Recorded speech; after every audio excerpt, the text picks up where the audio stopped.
Hello, everybody. Good evening. This is DM Rick again, presenting to you our 13th episode of the Shattered Balance. As our party continues to explore the ruined city and meet various factions, and meet with various creatures along the way as well. Before we get into, uh, is that my voice I'm hearing? Yeah, I hear somebody. Donnie's feeding back. Donnie's got a little bit of feedback. There we go. Okay.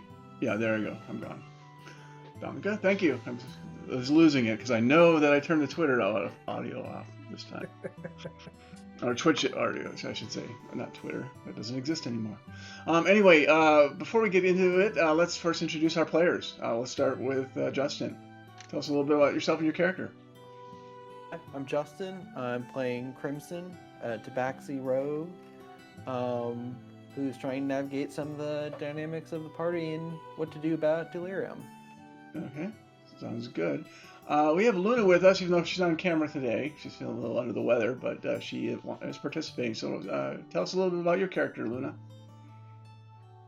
I am Luna. I play Kigra Chandra, and she is a half-orc fighter, and she is a little disillusioned with the whole city. Sounds good. Yes, it is. Things are changing. Phil is unable to make it tonight, so Torres won't be playing in the game, but he'll pick up again hopefully next week. Let's move over to Robert. Tell us a little about your character. Excuse me. I play Oaken, the Bugbear Barbarian. He got really tired last week and had to take a nap. Maybe possibly, a little bit of head trauma from the battles. But he's back ready to go and see how everything goes today.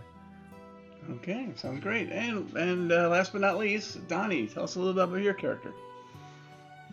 Hello, I'm Donnie. I play Sebastian, our friendly neighborhood Twilight Cleric.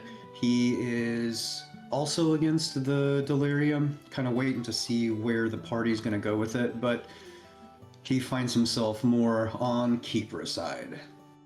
Okay, sounds good. Who would like to kind of summarize what went on last session?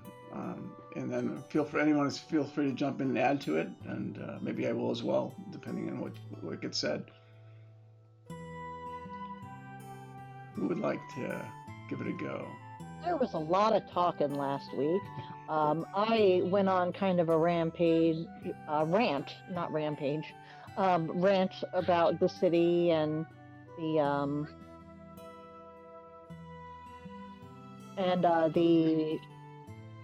corruption in the city.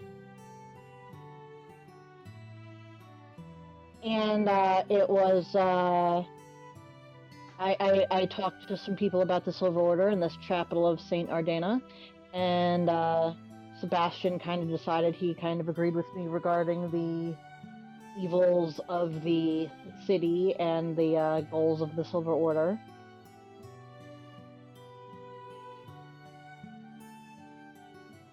Okay. And at the same time, Torres got to the Red Lion Hotel, did some talking with River there. They talked some about the Academy, some of the Delirium, and their study of it in the Academy. And then kind of got the sense that River might be a bit skeptical about some of the bad parts of Delirium. From that, we ended up having a fun conversation, kind of talking about where people stood on the Delirium and next steps. But from there, decided to head off to the city to Shepherd's Gate to get the rest of our owed equipment from the Hooded Lanterns before making our next move. Okay. Anyone else have anything else to add? Okay, so where we left I make a stop at the Crow and Son smithy. Okay. Yes. The party, I think last week we ended it with the party deciding that they wanted to check out the chapel to look for the artifact for the Silver Order. But they also got word of there was a bulletin board actually in the city where the Silver Order was looking for people to help with man an outpost. from some threats. I think they're paying like $100 or 100 gold pieces a day, something like that. That you guys, there was some interest from the party as well, and they're relatively in the same area of the city, just on the outskirts of the outer city. So those were the places of interest. But you guys came back to Emberwood, picked up Oaken. Torres was with River and is maybe doing some studying about delirium in your facility. As you guys have gathered, so you guys want to start at the Crow and Son Smithy, or do you want to start somewhere else?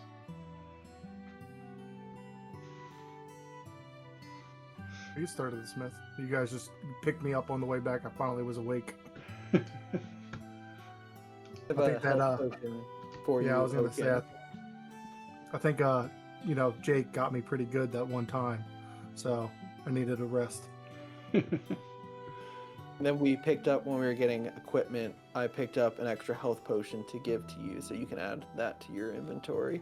Thank you. Thank you. Okay. So you guys you kind of come in, you stop at your place and drop off Torres, and head back in the direction of the caravan court where you'd go to go to the Crow and Son Smithy. It is probably right now in probably the middle of the day, as you get settled in. Oaken is finally wide awake and looks a lot better than he did when you guys dropped him off here before. So yeah, as you get closer to the smithy, you hear the pounding of metal instruments on metal, and you can see the smoke coming up from the forge, and you see Tobias with his son Peter working on a piece of some sort of metal armor that they're pounding at as you walk up to the front. What would you like to do? I would like to talk with the smithy. I just would like to commission. I know it's silly, and I don't know if I'm in the right place to do it, but I'd like to commission a silver mask that fits my face, kind of exactly.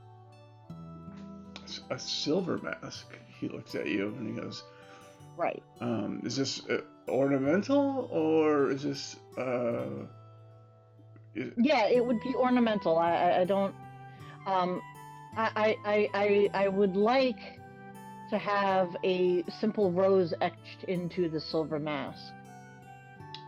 So he looks it over. He goes, "Well, I mean, it's kind of an unusual request, but hey, for the right price, of course, we'll figure out a way to do it.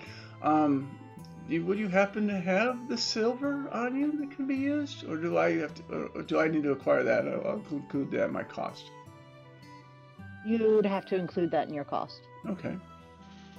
And he looks at you, and he kind of takes out a little piece of string that he uses to measure things.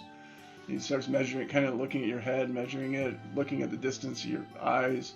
He goes, "Are you going to wear this, or is this just to display?"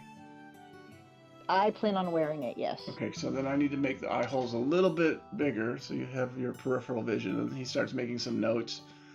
And his son Peter is kind of like looking at him and goes, kind of very interested, because apparently they don't get this kind of request that often.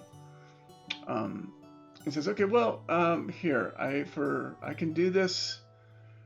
If you want me to secure the silver, then my cost to you would be probably about 350 gold pieces for that silver adorned mask with the etchings." Is that, I have 271 now, and I have a set of scale mail that I'm not currently using, and I have my shield, which I also don't use. Would that be enough? You know what? Since you've worked with us before, yeah, I'll give it to you for that. So yeah, let me have the shield and the scale mail, and then I'll take your gold coins. And I'll be ready, though. It's gonna probably take me about a week. Is that gonna be okay? Yes. Okay. So yeah, come back in about a week. If we see you sooner and it's ready, we'll let you know. But if not, just a week's time, come on back.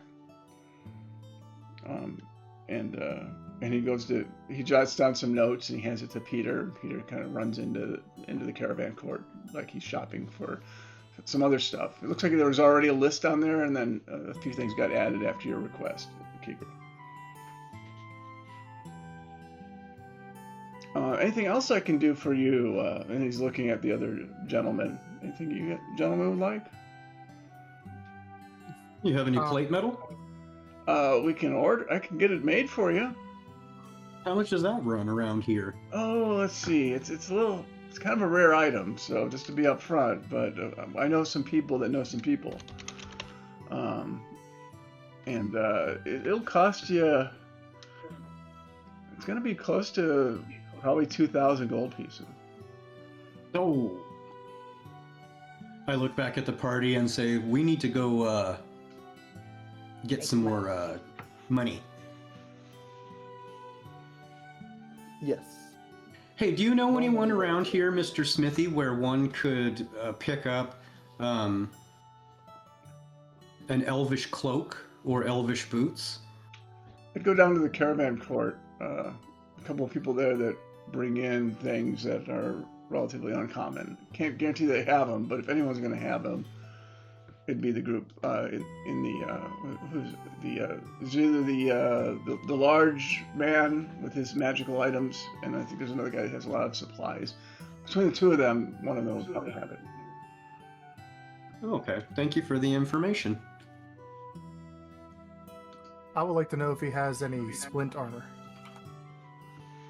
Splint armor. Let's see. He goes, we had some the other day.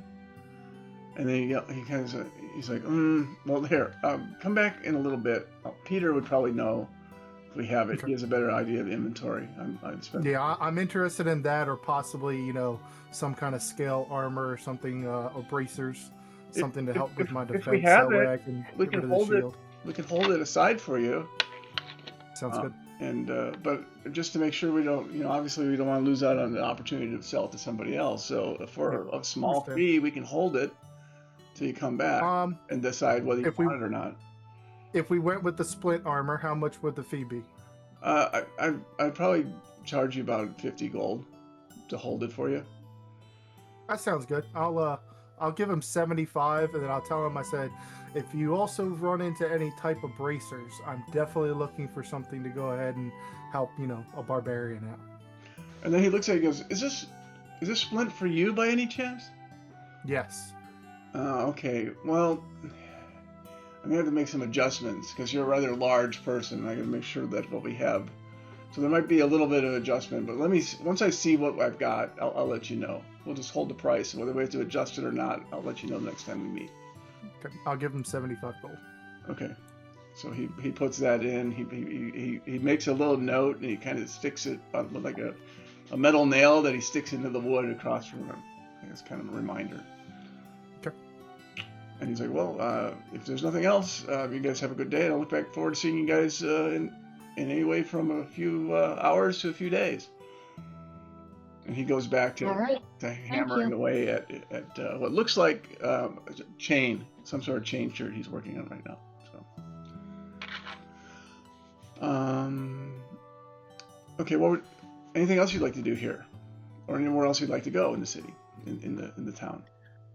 Nope. I'd like to go check the caravan court to see if I can't find any elvish boots. Okay. So I could be sneaky. So we go. Okay, so you're gonna go down to the caravan court. Let me bring it up here.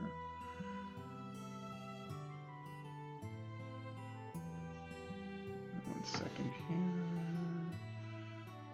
Oh, there it is. Okay.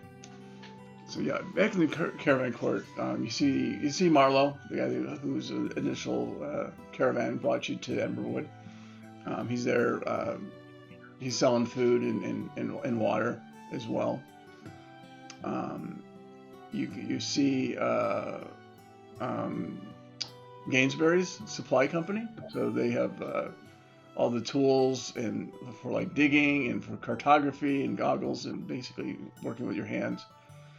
And then there's Fairweather's Trades and Exports, which is the this large iron-bound stagecoach. And in there you see this large man, Orson Fairweather, who kind of runs things. He seems to be spending most of his time focusing on, well, there's two things he actually focuses on. You remember that he was also showing Delirium before. And he does have other pieces of things related to the mining of this mineral, and to extracting it from the city as well. And then of course you sell Aldor, who's the large man who definitely is in the business of selling and or buying magical items as well. And he sells stuff like potions. He sells scrolls. Sometimes he has, on a given day, he might have an uncommon magic item that might show up.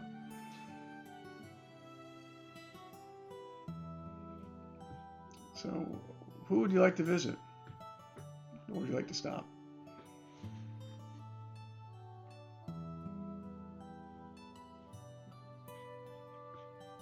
Donnie, if you're talking, you're muted. Yeah, I see lips moving.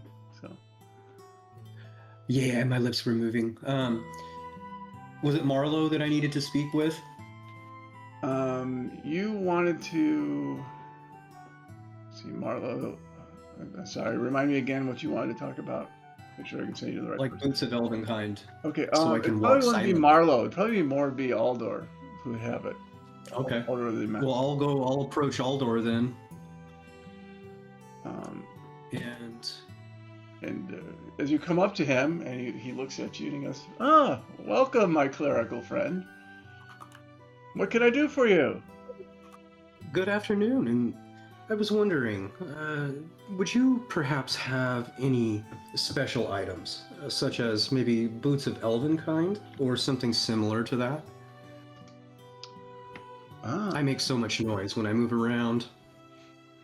So he's looking at you. He goes, "Oh, boots. Let me see. We have those. We get them once in a while, but it's not that common. It's always elves selling it to me. I don't know why they wear those boots if they just sell them all the time." So he looks at it. He calls over to a guy, one of his co-workers, or should I say, one of his employees, named Brill. He says, "Brill, we get anything from the elves recently?" And Brill kind of looks and goes, "Well, let me check." And he starts digging. Give me a. I'm hearing myself off of you as well, Donnie, but It's because Donnie is not muted. on a D, can you give me roll? Let me see. Roll me a D20, please.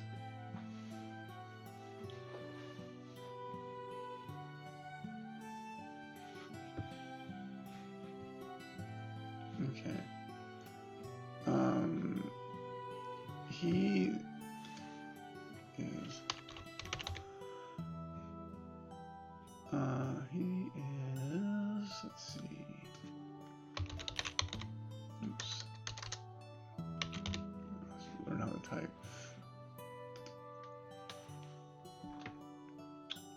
He's like, he turns around and goes, "Well, we don't have any boots. We got this cloak, though." And then he goes, "You remember the one, Aldor." And then Aldor's eyes pick up. "Ah, yes." I go, "We don't have boots, but if you are interested in other things from the elves, we have this wonderful cloak."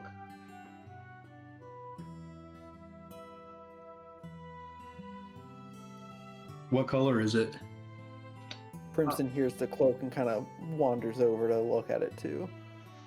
Well, you look at the Good cloak, and it appears to be just a plain greenish brown cloak. Oh. Do you mind if I try that on? He looks. So Aldor looks at his Brill, and Brill is like looking at you up and down.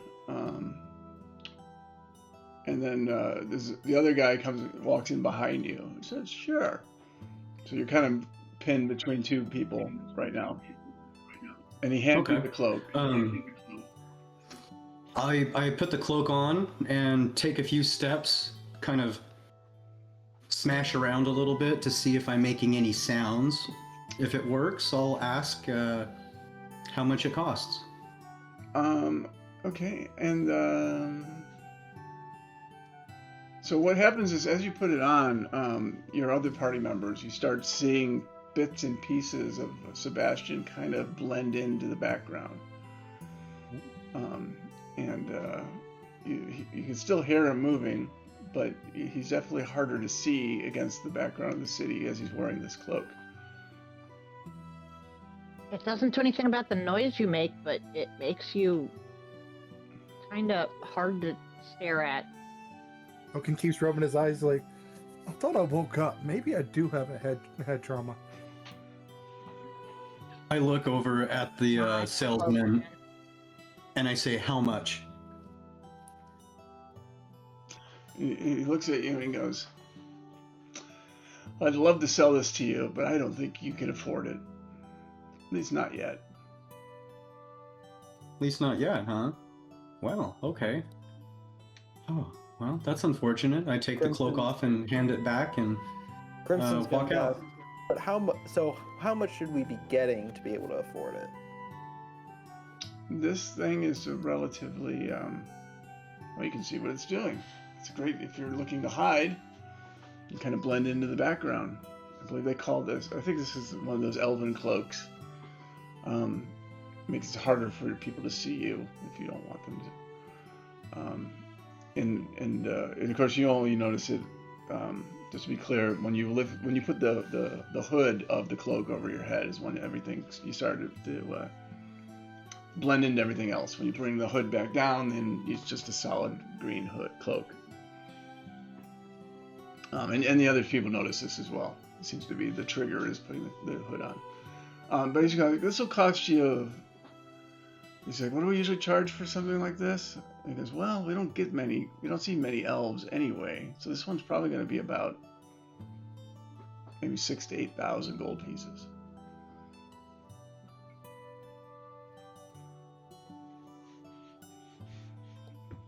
Way too expensive. Is there anything we could do to get some store credit? And Eldar, his big bellowing laugh. He's like, yeah, I trust in my God and no one else. So, and I trust in the power of these gold pieces. Because I can barter and trade, but I don't think you have anything on you combined that would be worth that amount of money. But you're welcome to go in the city, go find something that you'd be willing to barter for or trade for, or go down. Is there anything that you're looking for? He goes, I'm looking for anything that comes of interest. I make my money on the transaction. Skull and Sword, they have a bulletin board. There might be people that are often foolish people to go risk their lives for some money. Perhaps that might be you. Are there any other items that he has that might be help with stealth or any sneaky things? Because Crimson, seeing that the cloak kind of helped Sebastian hide, is much more interested now in these things. Okay, well, let's see what he's got. He's got a few uncommon items for sure. Let me see what we've got here.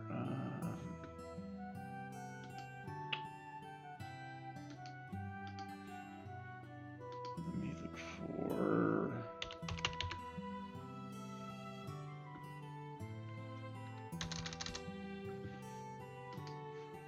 Give me 1 second. I'll actually use one of your character sheets really quick to find out what they've got.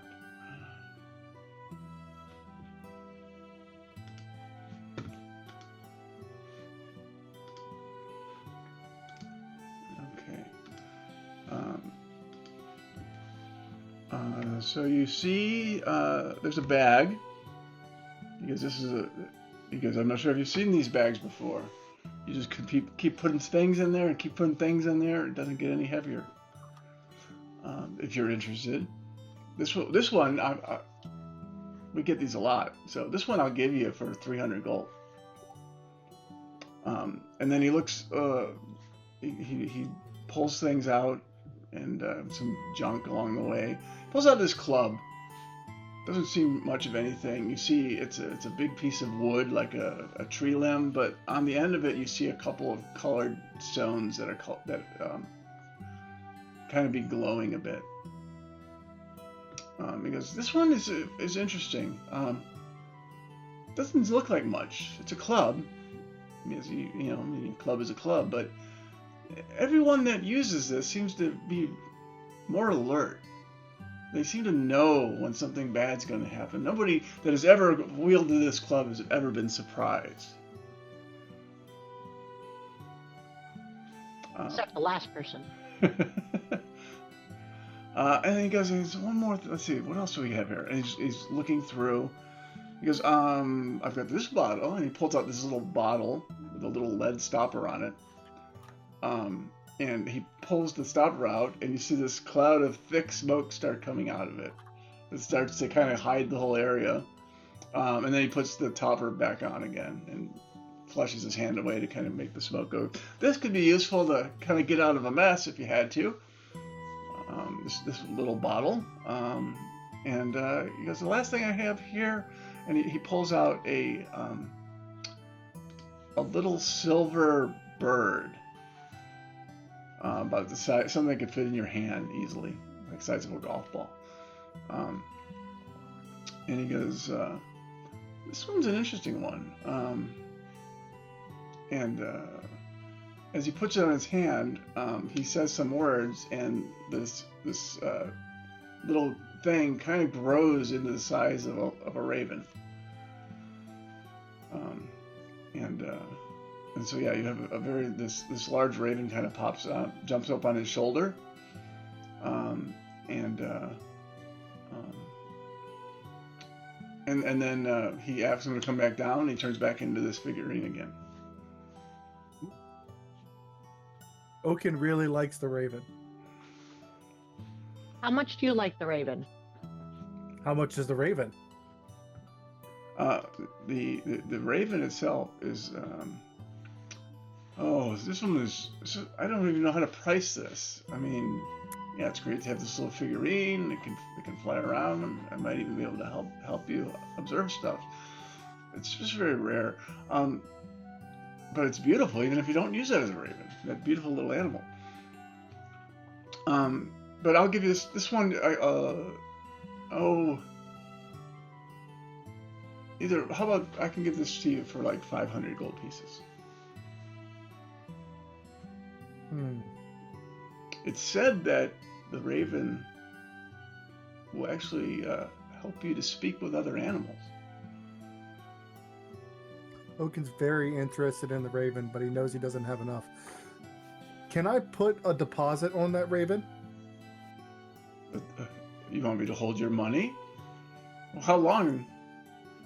I mean, I can't guarantee it will be here if a better offer comes along, but I can definitely put it somewhere along. If somebody, specifically asks for it, I may sell it, but I have no problem keeping it in the bottom of this little storage box that I keep it in until you return. And if somebody does, I'll return your money to you.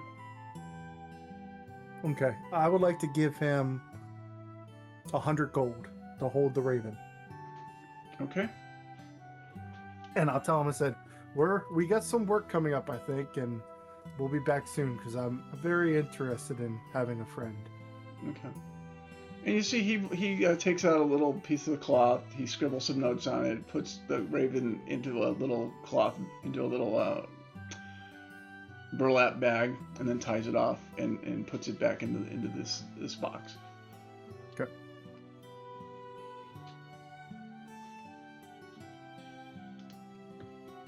What else would you like to do while you're here with Aldor? Or do you want to see anyone else? I'm out of money. Crimson's not out of money, but doesn't really have something to spend it on yet that he can afford.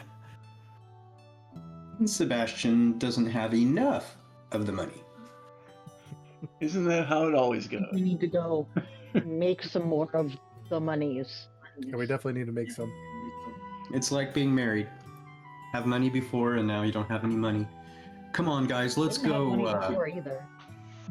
You didn't have money before. Let's go make some.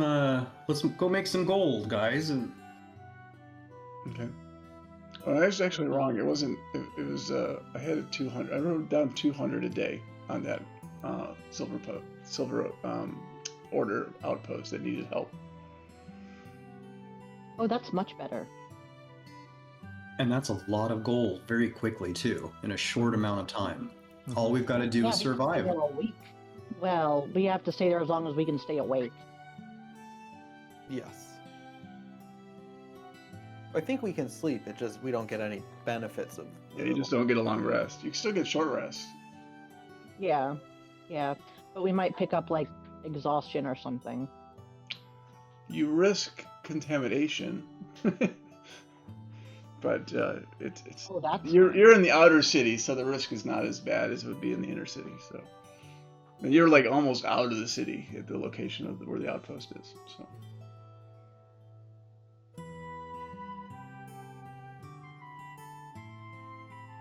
Let's go get some of that monies. And you're muted again, Donnie, just so you know. I know. I was actually watching this time. Oh, okay, I wasn't sure. Yeah, thank you though for the reminder, because I do have a habit of forgetting. Well, so what are we doing, boys and girls? Crimson is wanting to make some more money. Yes, I think that is a universal want in this group so far. But I also wouldn't mind finding some items. I think there probably are some interesting items in the city somewhere, which could also be a good way to make some money. And can I get a perception check from both from Sebastian? Actually, give me one for all of you.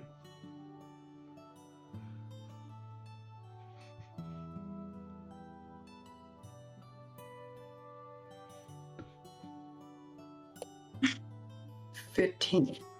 Okay. So Sebastian and Crimson, you guys notice.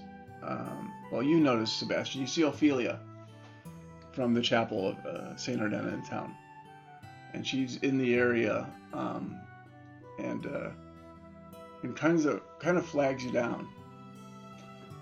When she does this, you notice Kigra and see that Ophelia is heading in the direction of Sebastian.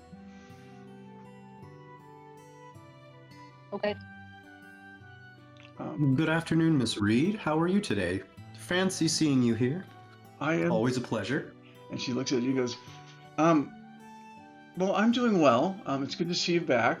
I talked to your friend the other day, Kigra. She's definitely seeing things through the eyes of the Order, as you all have as well. That said, yesterday we're looking for help. Maybe you've seen it already, but I put a request for some mercenaries that'd be willing to help us protect one of our outposts that the Silver Order protects, not far, to be honest, from the area of the crater. So I do want to be upfront. There's some risk involved in that. But we've been hearing lately that the outpost, while it's usually been kind of quiet, shortly after the Fallen Fire group kind of went in there with their, I hate to say the word, but they're cultists, for lack of a better word. We've seen all sorts of odd creatures venturing out of the city from that direction, and some of them have been coming by our outpost. And I'll be honest, while we have some good people working there, they're not that confident that they can handle them on their own. Now, I don't know how long they're going to be there. When this happens, it's usually takes about a week and a half before it trickles off again. But yeah, if you could help us there, that would mean a lot, and I can definitely put in a good word for you with the rest of the Order as well. And you hear the end of that conversation as you get closer, Kigra. Roger that. I look at the group. I assume that they kind of heard. So, guys, the Ophelia, she really does need the help over there. It's some good goal too. I think this Go might make- be a Let's make some money. good way to kill two birds with one stone. Mhm. That's not 200 called gold a day. That's what it says. 200 Not literally. And you see it's still pegged up on the outside of the job board outside the Skull and Sword Tap House. Which, by the way, I need to run a perception check as well.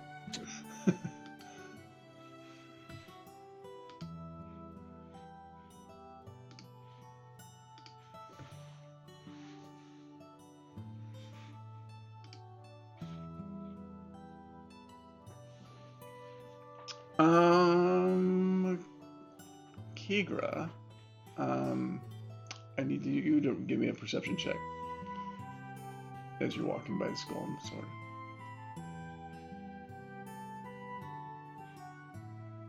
Okay. Voice. You immediately see a person over by the Skull and Sword that has the exact same pin on their shoulder that you have of the roses.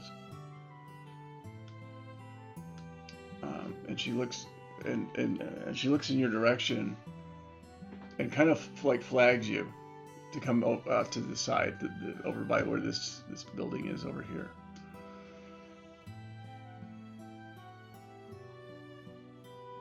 Guys, I'll be right back, okay? Are you good? Yeah, no, I just have to go talk to somebody real quick. Okay. Okay. I'll kind of keep an eye on her from a distance just to make sure she's okay. Okay. You see a rather dark, petite. You can't tell if it's a like a halfling or a small elf talking with Kigra, kind of silently, or at least the beginning of a discussion. And Kigra's initial reaction doesn't appear to have any concern. She seems to be having an honest conversation. So I'll go to Kigra. So you're talking to a lady by the name of Lily. She introduces herself as Lily, and that she works for Rose. And wanted to see how you were doing. Rose was asking about you. Doing all right. I'm weary of the city, but going back.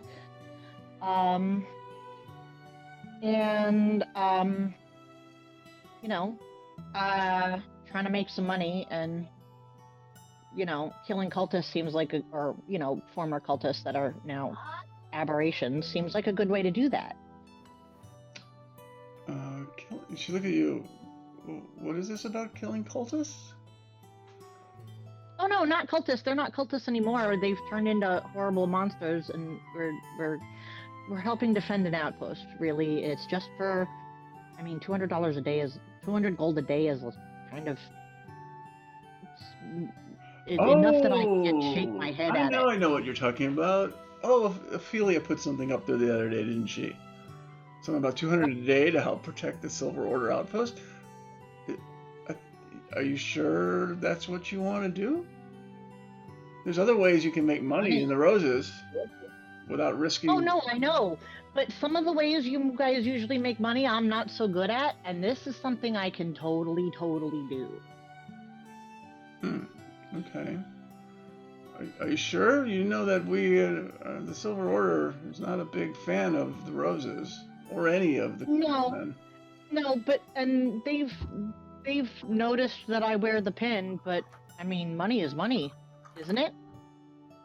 Well, good protection's hard to find, especially these times. So I can see why they may overlook that, especially since they probably also know you're relatively new to us.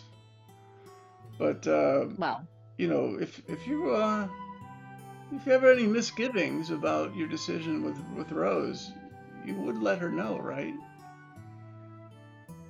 If I were to decide that I did not want to be a rose or a thorn, I would let Rose know. Okay. Well, so what should Like I said, I am weary of the city, but I am going back for now because the city needs help. And I don't like anybody that deals in absolutes, which is why I'm not really interested in joining with the Silver Order anyway. You know, nobody that thinks everything should belong to them and that they have the final say should be in charge of anything, really. And so I think the best place for me is with y'all. Okay. Are you trying to be deceptive in your answer or honest in your answer? Absolutely 100% honest. Okay. So she looks at you and goes, well, you know, money, it is good money. It is good experience, especially if I think you've only dabbled in some of the horrors that are in that city. But be careful. You know, don't get yourself infected or contaminated or killed, because we have a lot of plans for you in the Rose and Thorns. I would really like to not have any of those things happen to me. So I appreciate the thought from you. Okay. And then she heads back into the tap house and orders a drink. And walks away from you and goes in to order a drink. So what would you guys like to do? Ophelia is there. She comes up to the board, by the way, and pulls her little thing off. So this is what, and here she's like, take this. And then she actually gets out a quill and scribbles a note on the back. Goes, hand this to, oh, let me see what his name is. I forgot it really quick. 1 second here.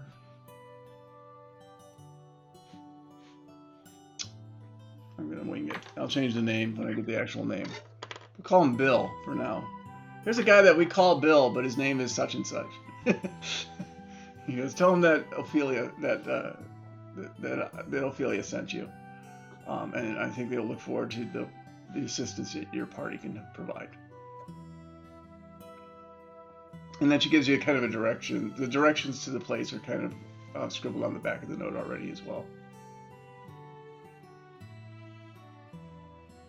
And she hands that to you, so you have that, Sebastian, in your hands.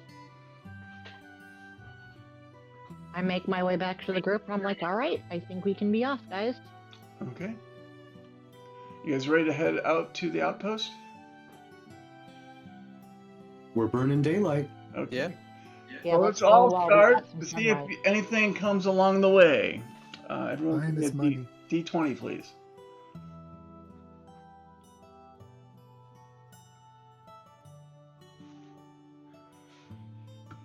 There we go.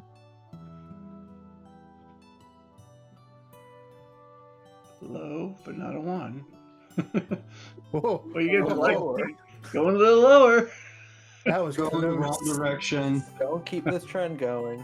I think Kigra owes us a roll. Come on, Kikra. That's a roll, not the one I was looking for, but That was the wrong roll. I was supposed to not roll. Oh, gosh. I think 150 passes, right? Yeah, no, there's no 1 in there. No encounters for 1 year. just roll a single D20 for me, please, Luna. Oh, a 17 doesn't count. Oh. Okay. All right. So yeah, you guys, you walk past the city. I'm gonna switch things over really quick here.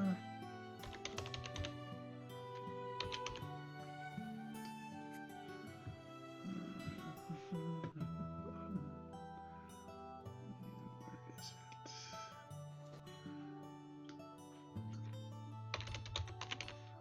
There we go.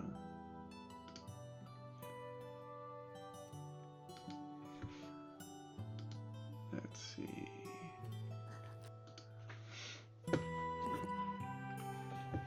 So as you're walking closer to the city, you see that the trees start, there's less foliage on them.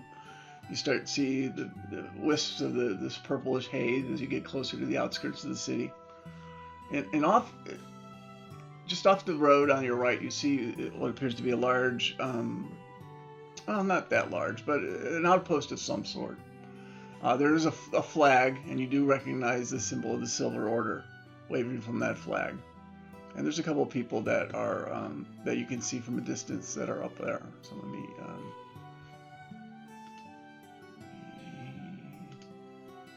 add them into the mix here. So I'll put you guys on the map down here. Oops.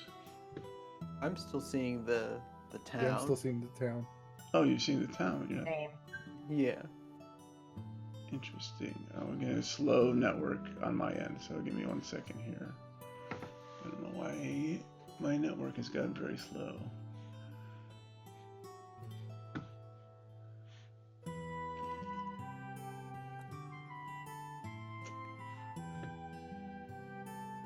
for the network to speed up, and I don't know why it's doing this.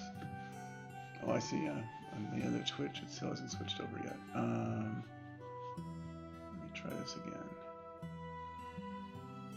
Give me a second. I'm going to relaunch the page. So, pardon me, viewers. Oh, there it is. Of course, as soon as I do that, it pops up. Now I just got to wait for it to show up on my end.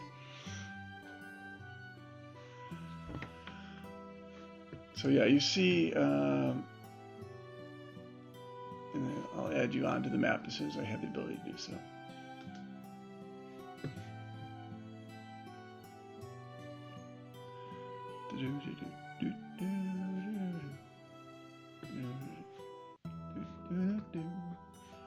There we go. Okay, let me add you guys.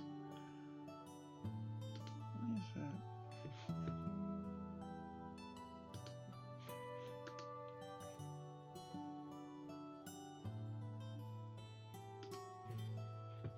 Okay. I don't know why these.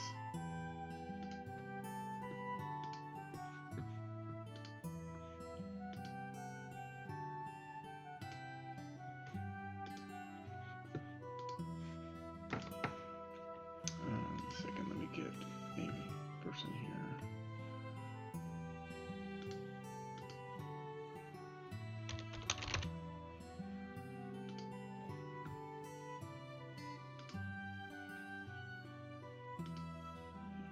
Same for this person here. And all these in here the other day. I don't know why they went. Number 4 looks like he's Jesus wearing plate armor. Yes.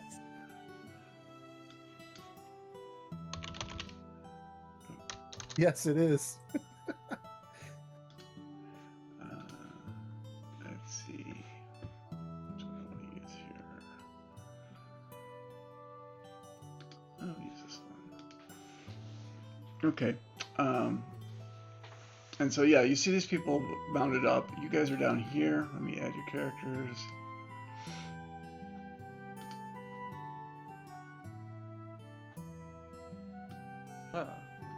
They all moved. We got friends. Jesus, join the group. They teleported. Oh, that's why, yes. Because they are your friends, so that let me put them back where they were before. I forgot I marked them as friends, so they count as your group now. And I think That's a that good start. okay. So you guys are there, and as you get before you get on the screen, actually, this one here calls out, and then makes a call to in the direction of this person. He goes, "Clement, we've got some coming from the south." And so Clement runs over this direction to kind of look over at you guys as you're getting closer. He looks down at this party. He sees the four of you approach and simply say, Who goes there? Friends of Ophelia. Ophelia. How goes the struggle here at the fort? It's been kind of quiet, but we're worried because it was not that long ago that the Falling Fire group was here. And every time they go there, for some reason, there seem to be these horrid beasts come out every once in a while, and we're just trying to keep them at bay. Ideally, contain the threat within this city so that it makes it easier for us to rid this world of this horrible meteor and its delirium. Of course, he says that much louder than I just did, because you guys are like 20 feet away. He goes, and so he comes down. He eventually climbs down. He goes down this little path here. He goes through this tent. You can't see that. And then comes out the front gate. He moves this thing out of the way. Comes out to the front gate. What would you guys like to do? You guys can move your characters if you wish. I think we start walking up to him. So he looks to you, Sebastian. Let me add their... There's Clement. I will add their names as well.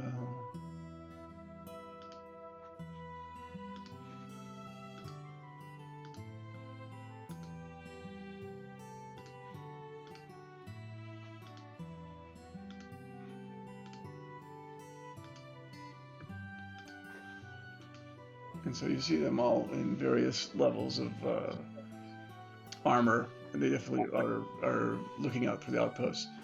Because, and then he looks to you and goes, so Ophelia sent you. Did she send anything? Did she give you anything to hand to us?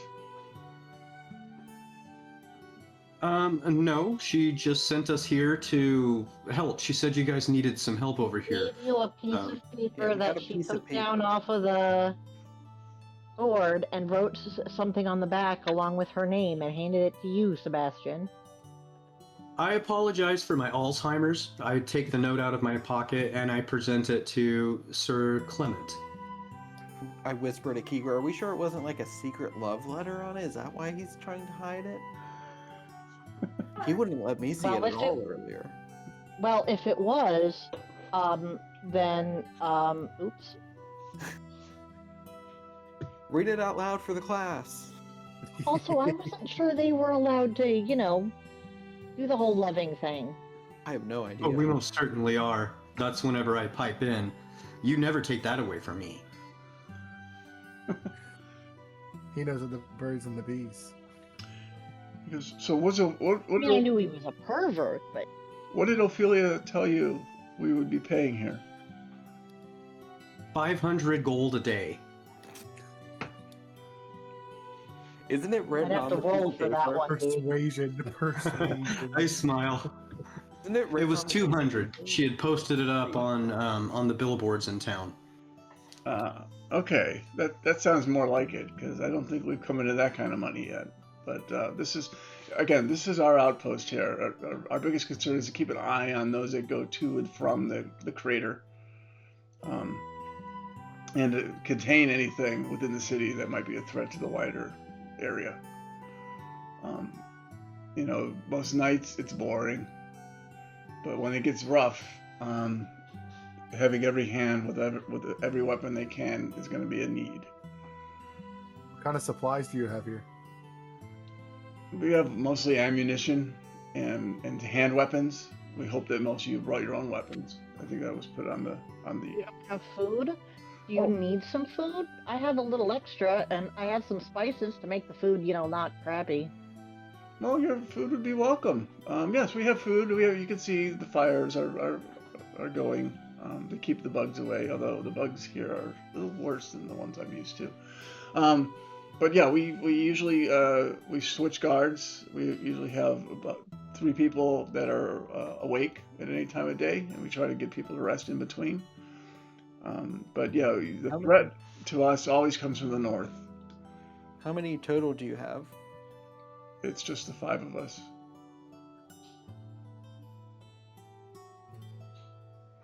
Well, it's 9 now. Let's make this happen, guys. Well, having your head count was definitely going to make us feel better at night. But beware, you're going to see some creatures that are alien to you. Tentacled guys, things that fly out of the sky, things that are made of piano and people and tentacles. So you've been As long as they can be damaged by arrows and swords, we'll be fine. Okay. Oaken hears pianos and just shudders. As long as I can hit them and it doesn't go through them, we should be all right. So as you look at the fort, so these walls here are probably they're made out of stone with wood being held together. They're probably about 15 feet tall. The towers that are next to them are sitting about 20 feet tall at the high point. And then there's this large rock, which is almost taller than the towers, where you can see some tents are already there, and there's a fire roaring. There's another outpost on top of that top rock. And this top rock is maybe sitting 35 to 40 feet in height from the rest. Which means if you fall from the top rock, if you fall from here to here, you'll probably take 2d6 damage. So given that, feel free to set your characters in the where you'd like to start inside of the tower. Clement goes in and he's gonna go over by the fire. Crimson's gonna climb this tower and join the person up there. I'm gonna be with Clement and trying to make the food taste better. Okay. What about you? Oaken's gonna stay right in the middle. Okay. Since I'm not horrifyingly useful if I'm not in melee combat anyway. Mm-hmm. Sebastian, where do you want to be? I want to do a little perimeter check to make sure there's nothing that can hurt us on the outside, and then I'll go in for dinner. Okay. I'll send my raven up to watch while I'm, Okay. working on food. And it is hazy, so once your raven gets above like 60 feet, he doesn't have he still has better vision than any of you, but it's not peak for him. You get that kind of feedback from the raven as well.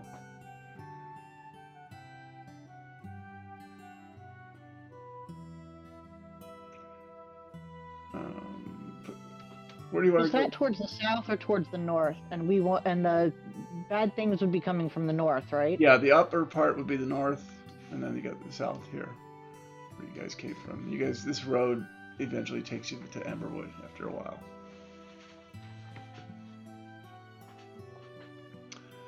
And so Clement goes. He goes, yes, the horrors that come from that city are just. I don't know how people can live in there. It's just, it's not. It's grotesque to the life that we honor ourselves with in the order. And so we are looking for people that can help rid this planet of those horrible creatures, and the key to it for us is the delirium. That's the only thing that seems to have turned a normally nice, safe city into a war where the factions are warring over it, and the thieves are running amok, and the creatures in there don't care and eat all of us if they have this opportunity.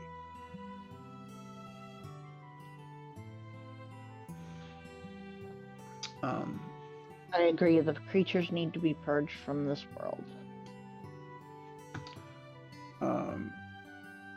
Absolutely. Where did you go, Sebastian? Oh, there you are. Okay, see ya.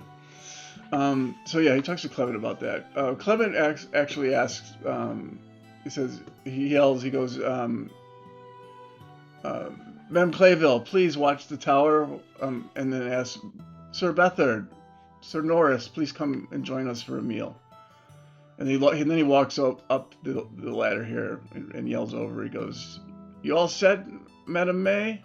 And she kind of gives the affirmative hand motion. So he's okay. So we've got a few people keeping watch, but Madame Clayville and Madame May are on watch. This is Norris. He comes down to the fire, and this is Sir Bethard. and comes down to the fire as well with Sir Clement.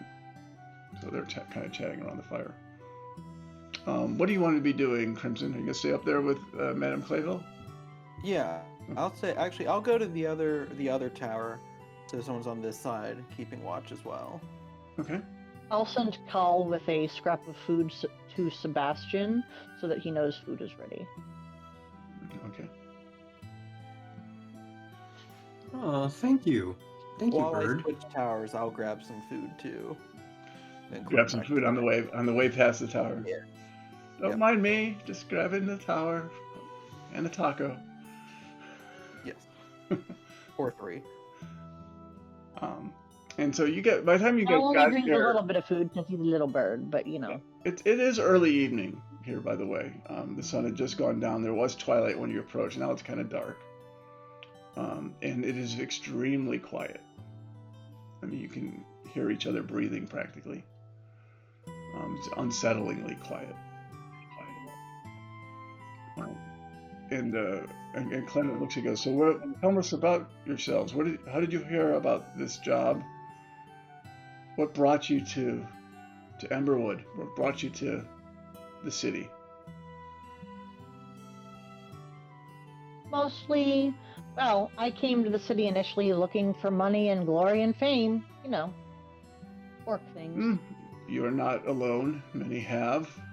When chaos reigns, people stream in to take advantage of it. And he looks over at Oaken. He goes, where are you from, my large friend? I went ahead and lived in the forest with a hermit. The gentleman took care of me after my family was attacked. I was with a clan called the Golyetti. And when I was young, my family was destroyed by, they always said it was mercenaries. But I was taken in by a woodsman named Bronson. And, he raised me to help him out. And last year he passed, so he told me I need to start exploring, start understanding the world, because it was just me and him for so long. Okay. Well, that's great to hear. I hope you find what you're looking for. We don't see many of your kind here, so I'm glad to know that your reasons are more altruistic than many that come to the city. Just learning how to understand how people do what they do. It's so strange compared to what I've grown around and what I've learned. The animals that I was with and Bronson, just people can be so deceiving and just not understand what's good in life. Yes, no, I do understand that. Well, we seek the order in this city, and the zealots are not making things easier for us. We have enough monsters in that city without them walking in and making more. You know what, Oaken? I understand. I think one of the great things about this world has got to be the food, and as long as we can enjoy that, there's always something to look forward to. True. And let's not forget the friendships. Yeah, but sometimes friends get eaten and Um, digested. It has happened, yes, from what I'm told. your feline friend. What do you know of him that you can share? He's looking in the direction of Crimson up on the post. He is a kitty. He's a great fighter. Yes. Most of the time. Sometimes he runs and hides and then shoots things. I see. Yes, I see. I notice he has a bow. Is he a good archer? Because we could definitely use one of those here. Well, Yes. he's better than I am, as you see me pick up a very large battle axe I have these. They're not much good for, distance. And you notice a lot around you. There's a lot of spears leaning. Anywhere there's a wall, there's a spear leaning against it. You do not see. You don't notice anybody else with a bow other than Crimson. Doesn't mean they're not there, but they're not very obvious. Maybe they're up on the towers. You can't tell from here.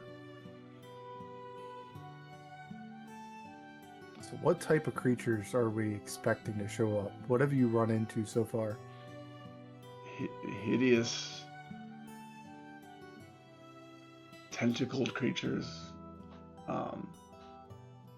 large bloated masses of, I don't know, pus, it seems like, that head our way. Occasionally we've heard very big, deep sounding, but we don't know what they're coming from. But I fear there's something really big out there. Have you seen any weaknesses in these creatures that you fought? They die like other creatures. They seem to take a lot of damage though before they fall, and some of them go out with a bang. So quite literally, you don't want to be too close to some of them when they die. I think we've ran into a couple of those before. Yes.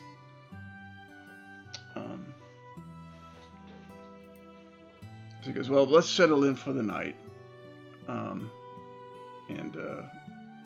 Do you guys, would you like to be alerted when we need you, or do you want to join one of our guard positions? I'll take first watch for our group. Okay. Where would you like to be? Would you like to come in, Tigra? Sure, why not? Okay. Well, I'll be watching too. You have an extra set of eyes. Okay. So, yeah, right now the ones that are going to rest are Bethard and Clement. May is still on duty in the outer tower, and Clayville in the north tower. Where is Call? Flying around still, or back on your? It's because it's kind of dark, so it may not be safe for him to be flying. Yeah, he is chilling on a tree right now, but he can come back to me, and Okay. it's not exactly, hard for me to put him in a pocket dimension. Okay. Now I need you all to roll me a d20.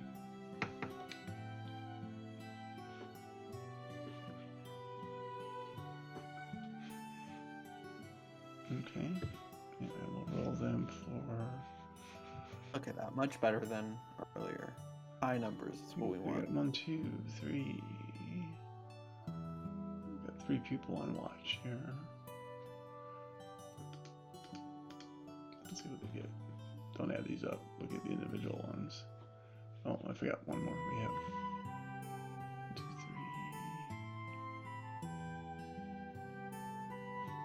Missing one? I don't think. Good. 1, 2. Oh, one more. 2 more, sorry.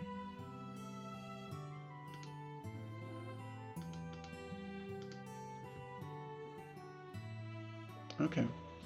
So after about 4 hours, things are pretty uneventful. You hear the slight creaking of splintered wood. There are sounds that occasionally catch your eyes, most of which Crimson notices are just small animals that seem to be looking for food or... How are the sounds catching our eyes? Holy crap, what did we eat? You can see the sound. Some good mushrooms. Okay, ha ha ha. Yes, no. You can hear the noises of scurrying animals around there. It is very misty. You have probably maybe 100-foot sight range before it becomes invisible to you beyond. And so it's about close to midnight now as the first shift ends. What would you guys like to do at the end of the first shift? Who's currently on watch? I think Kigra was on watch. Sebastian and Kigra Kigra and you. and you. Yeah. Yeah, Oaken is just sitting down by the fire, pretty much just waiting for his turn to go up. So Clement asks us, would somebody like to take May's place out there? I'll go out there, and I'm gonna take a couple spears with me. Okay. So you'll head out there. May will kind of high five you, and then head around to the main entryway, get something to eat. Just a simple spear, correct? Yeah, and then Clayville's coming down as well, and Bethard's gonna take a spot for her. Oh, I was gonna go up there and take her spot, but that's okay. Okay. Well, what about you, Sebastian? What do you want to do? You gonna stay there, or do you want to take a break?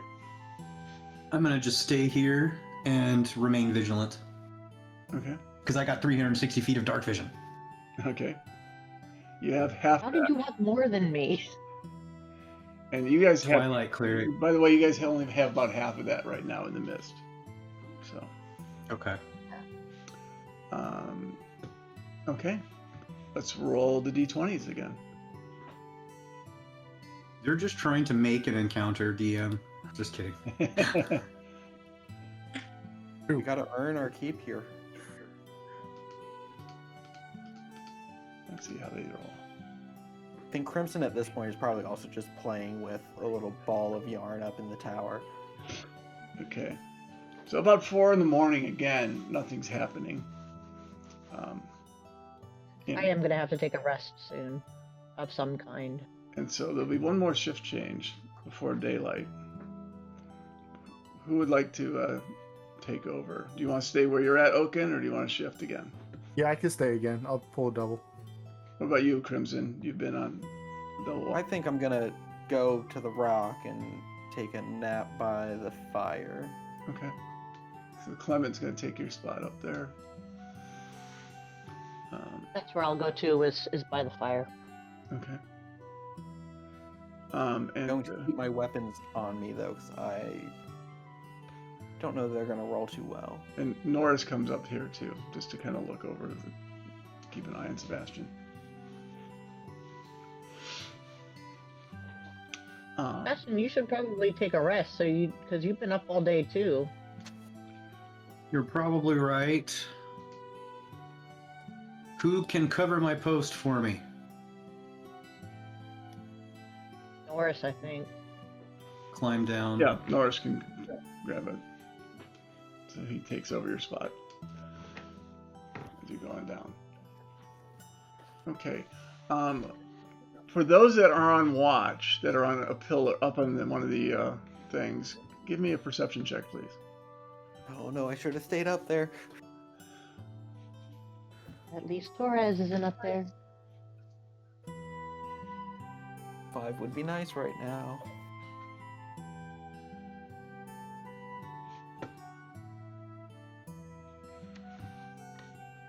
Okay, so we got Oaken with an 11.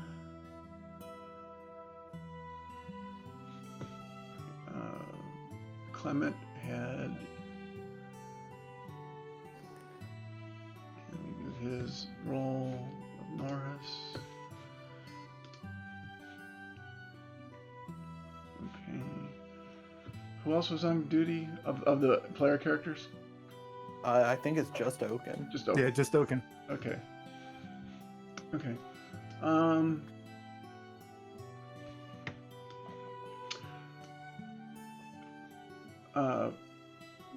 Bethard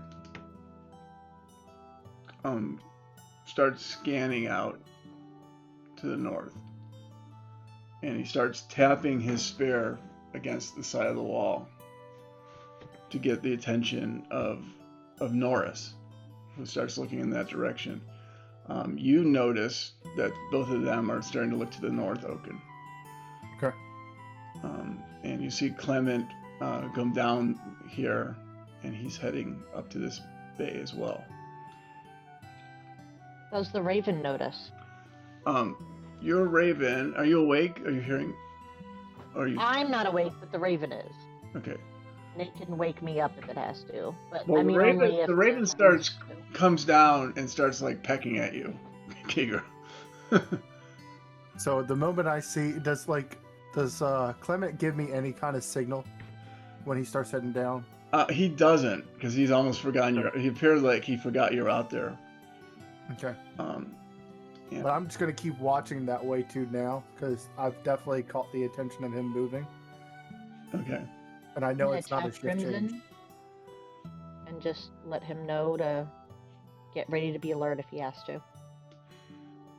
Crimson's gonna roll over and grab the bow and put an arrow in it. And they whisper out and they point to something out in the trees that you guys, that Oaken, you probably can't see from there.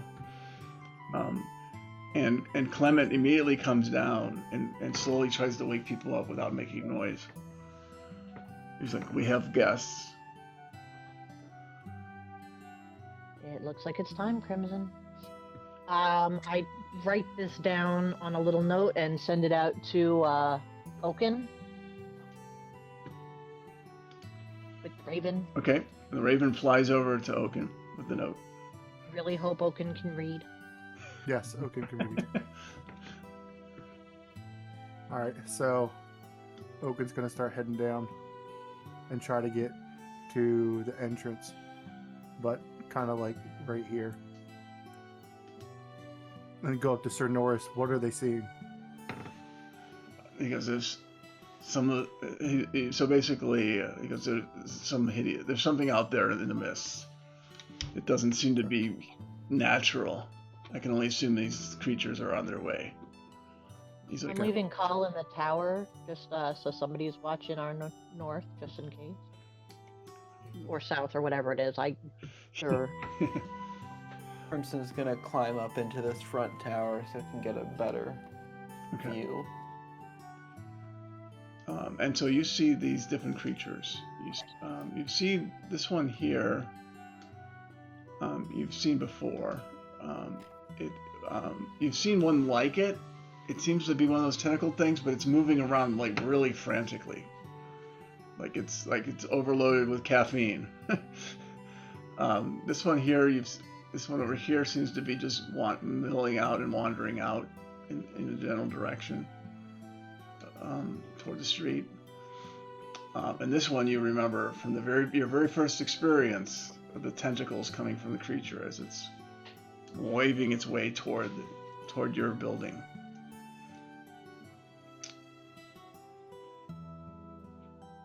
And with that, we'll have initiative. Woo! Once that creature gets really close and Oaken can see it, he's going to automatically rage. Okay. He knows what happened before. I still have my blessing on me for advantage, if I may roll with. Okay.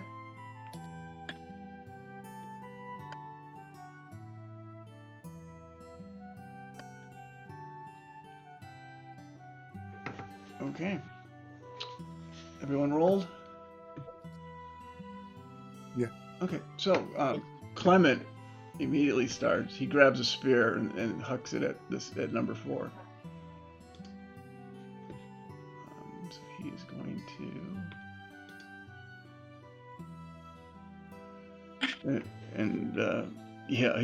his spear goes over the head of the creature and lands behind it. And then it goes to Sebastian. It's your turn. What would you like to do? I'm going to firebolt number 4. Okay. As I yell out, "Huzzah!"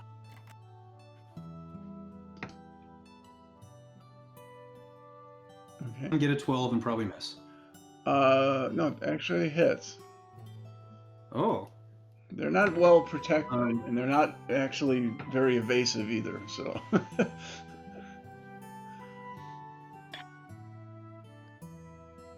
That would be 7 flamer damage. Okay. And I'll pass turn. Okay. Let's see. It is Sir Norris. He stands his ground. He gets his spear ready, and he's looking to make sure nothing's coming from the left. And then he passes his turn over to this creature, who notices the spear coming in and starts going, running in the direction. So he's down below, and he's trying to, he's starting to try to climb the wall. So he's about, at his turn ends, he's about, he's about 15 feet below you. Bringing things to Kigra.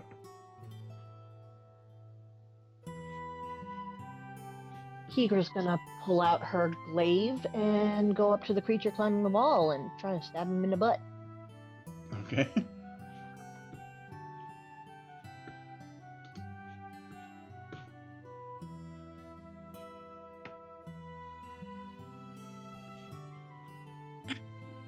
Yeah, Nice. stab him in the butt. That's a hit. A crit.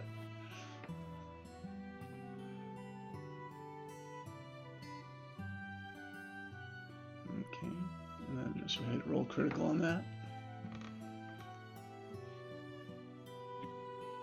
Nice. And I'm a orc. So I get to add an additional damage dice. Okay.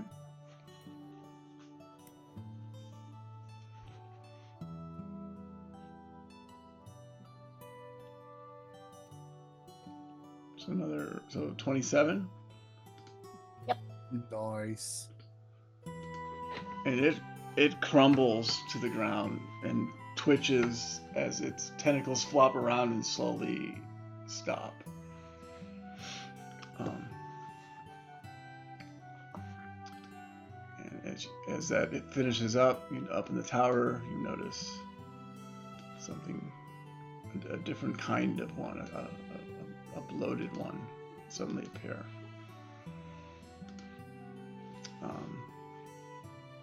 Which then brings it to what does Cal want to do, or what do you want Cal to do?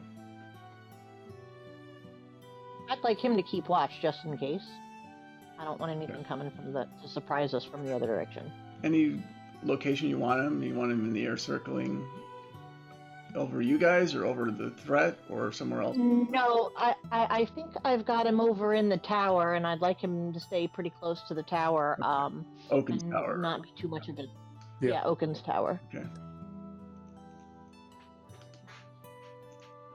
Having slow network issues again. I don't know what's going on here. Could be my internet. We'll see how it goes. Okay, then Crimson, you're up. Crimson's going to. I think I'm gonna go after 11. I'm gonna use steady aim. So And then you just guys shoot. the 11, right? Yeah. It's not showing Yes. up though on the viewer screen. That must be the slow network issues I'm seeing. So Yeah, we see 11 and 10. okay. Because I have one here. Nat 20 on that one. Nice. Okay. We're using all our crits up now. That can't be good. For 21 piercing damage. On 11, right? Yes.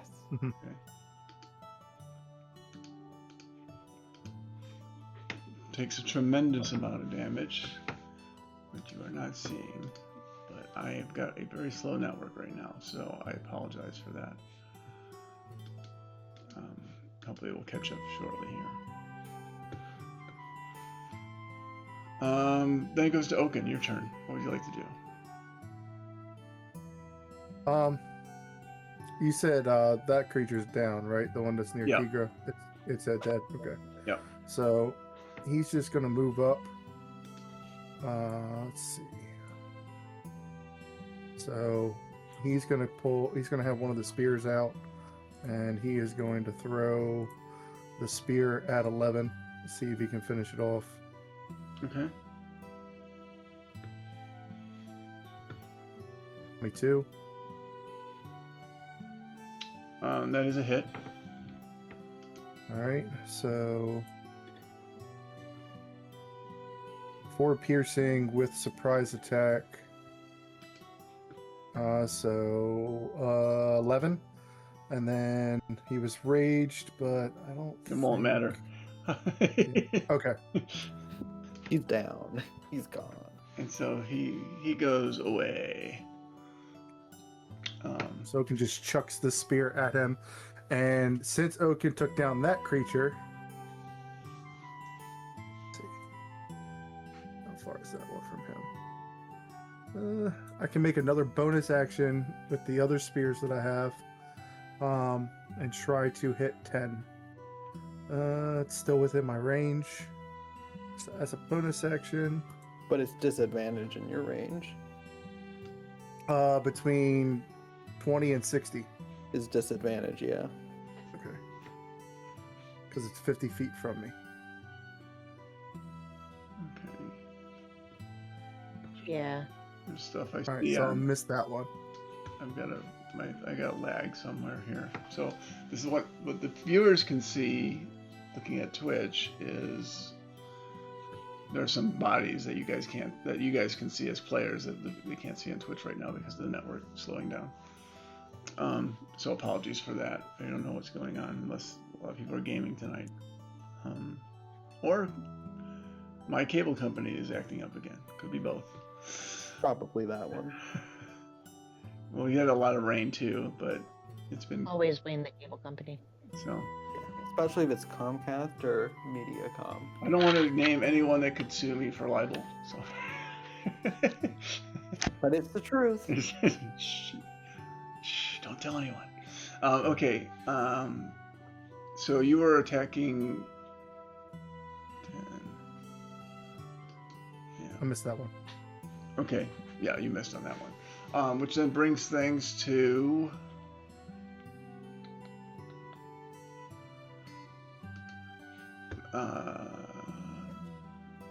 Madam May. She just on her turn she runs up to the other one over here to get a better view of things. And this one here races down to the wall, screaming. I'm not seeing anything move. Yeah, it's not moving, right? Yeah. Yeah. Okay. I think we can imagine it runs and yells. And Yeah, it's basically gonna get right killed below with where that Sir guy. Bethard is, on the other corner, the other edge of the wall there. Okay. It's right. I don't know if you can even see the pings or not, but it's right there. Those I can see. Okay. I got network slow. I'll refresh everything when we get on our break in about 3 minutes. And so that guy takes off for there. Then you have there's this one here. He comes up. He races Which one? forward. Sorry, there's one that is now moved to here. So we have a fourth one. Yeah, There's a fourth. he's not showing Okay. up on the main screen. He was 11. Okay. Not showing up on our screen either. Yeah. So this might be a good time to take that break, and I can refresh all my stuff here. Sounds good. So let us get ready to take a break, and then I'll try to get the shard working for me properly here on this end before we come back. Sounds good. Oh, things just moved. Yeah, Oh, things yep. are moving now. You see things moving? Rick, does Shard have a self-hosting option with the tabletop? It does not. It used to. Okay. You're loaded up. Because I was gonna say, if I found a great, I was playing around with some stuff with Foundry. The reason why I stopped using it was because I couldn't self-host and I didn't want to pay for the service. Yeah. There's this thing called Tailscape. I don't know if you've ever heard of it, but it allows you to host It was crazy. I threw up a Foundry game and put all my computers on it, and even my Chromebook, and all of them loaded and no lag. Nice. That's cool. I don't know. That would be cool if you could find a shard option for that, because I think it would be like really, really super fast. I'm gonna try. I have right now. I have everything on Firefox. I'm gonna switch it on the break. I'm gonna switch everything back over to Chrome on a fresh reboot. So it should. If it's a issue on my side memory wise, then that should resolve it. So. You have problems with Macs? That sounds very believable. Only when I'm playing with you guys for some reason. Well, It's because your computer's scared of my computer because my computer runs Linux. Oh no. Okay, for those that are watching, we're going to take a slight break here, about maybe 5-10 minutes for a bio break, and I'm going to do some stuff to hopefully get rid of this lag on the viewer. We'll be back shortly.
Me.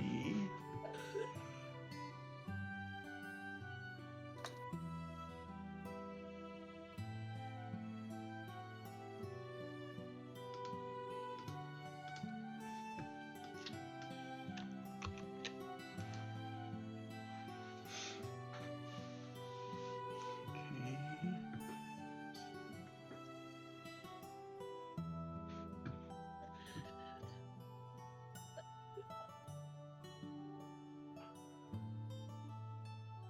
Okay. Well, I got number 12 on the board now, but he's not where he belongs.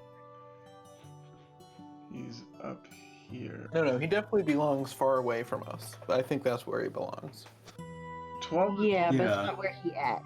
Yeah, he was gonna charge, but then you guys couldn't see him, so He can stay not charged at us. That's fine. he was gonna be only going to. This is as far as he can go. I'll put him in that spot. And 11 is completely dead, right? We killed him? He is very bleedy, but not dead. Oh, I thought 11 went down. Yeah, because That's why Oaken got his Oh, second attack. second attack. yeah. He did go down. It did. Yeah. He got lag killed. He got like 34 There he goes. points of damage. Real-time adjustments here. And yeah, 12 is also dead. They all died, right, guys? Yeah. Yeah. They died Totally. twice. That works. actually. Totally burst into flames, just, Yeah. you know. Come on. Okay. I'm gonna switch this back to streaming shortly. I'll just have John cut this part out until we do the gold Okay. back. Uh, We'll see. I need to. I need my quick bio breaks. I'll be right back.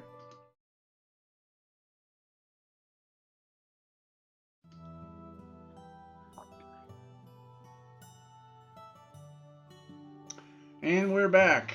Sorry about that. We had some technical issues and biology called. So now we are back. Hopefully our lag will be behind us. The party is in the middle of defending the Silver Order outpost from some horrid creatures coming from the north.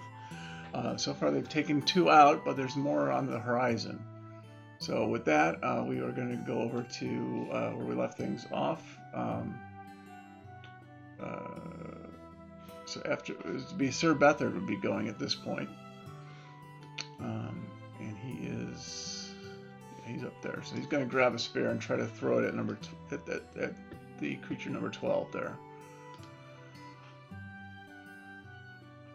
and he hits.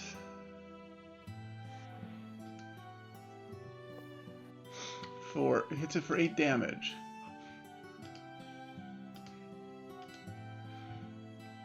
Bringing things over to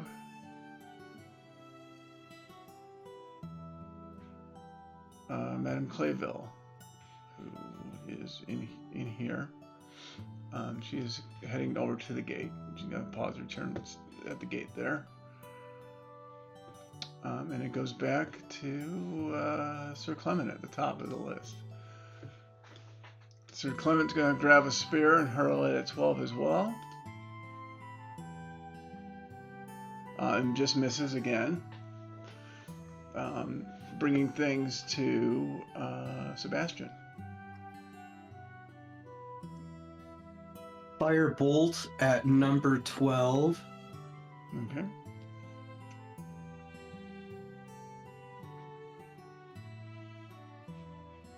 Firebolt, don't fail me now. Where's my... You can do it. You can get it. We believe in you. We believe... Come on, spells, where'd you go? Oh, there we go. Firebolt cast. There's a hit. For There we go. 19. That is a hit. For 7 fire damage. Big damage. Okay. He's definitely not liking that. I'm going to use my movement and go down the ladder. Okay. That's what, 15 feet? So that would be a total of 30 feet because it's double movement climbing.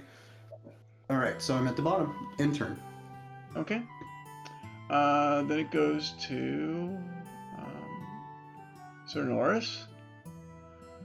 Where did he go? He was right next to Oh, there he is. Sebastian. He's still up in that tower. He's gonna try. Let's see, what's the range there? No, I'm not moving him. I just want the range. Let's see.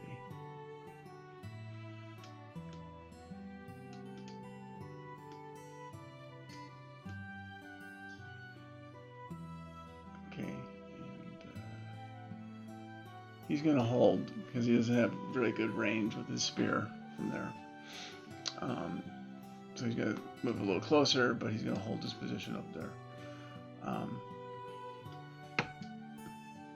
And you hear and see a large creature come rumbling out and making a beeline to this wall. Jesus. And he starts, Oh, scheiße. and he, with two arms over his head, goes to try to slam into the wall.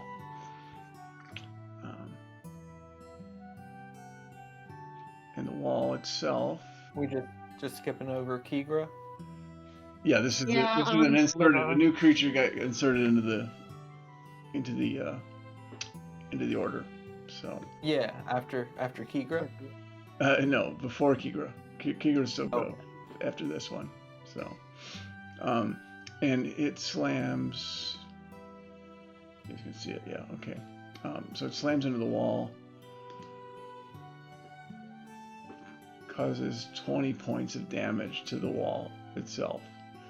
And you start to see and feel the splintering of the wood as he's hitting it, but the wall seems to be holding. And this thing is huge. You can see if I can share it.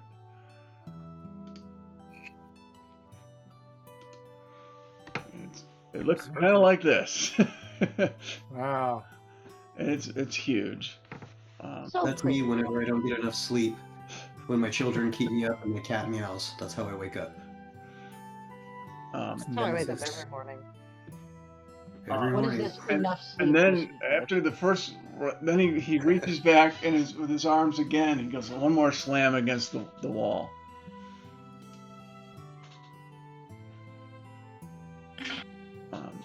For additional 9 damage, and you start seeing some of the pieces breaking on the wall there, where that thing is coming from. Now it's your turn, Kigra. Kigra drops her glaive and stretches out her arms, and her battle axes appear in her hand. And she's gonna come round here and hit it in the back. Okay.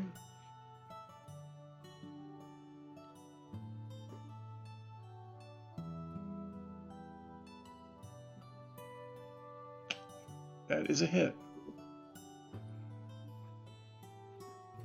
Hmm. And I'm gonna hit him with the other one.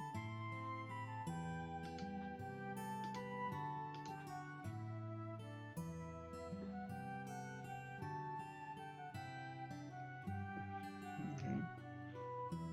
So another 7. Yes. Okay.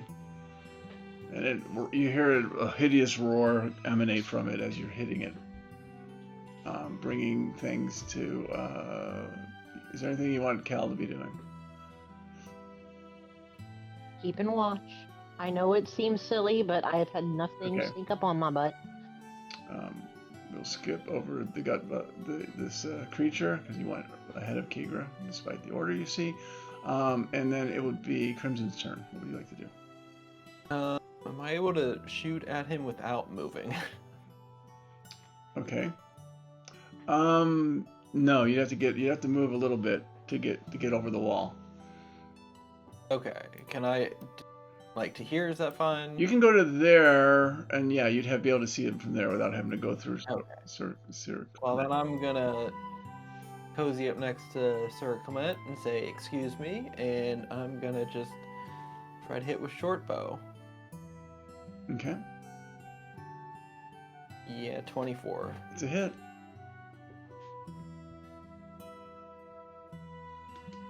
Only 13 damage. Okay.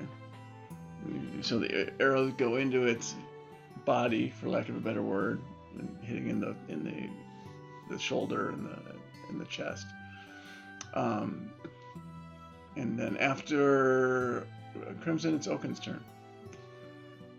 Oaken has his halberd, and he's going to take a swing on 13 from here because he Okay. has reach. Yep. 16. That is a hit. Okay. 9 slashing damage. And you drop it. Okay. So because I went ahead and took a creature down to 0, I get a bonus attack. I'm gonna go over here. How much movement do I have? 30. Yep, I can get right next to Kigra. Okay. And I'm going to take my bonus action swing on this creature with advantage.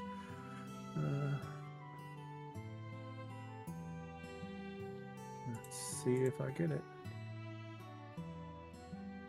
24. Oh, that is a hit.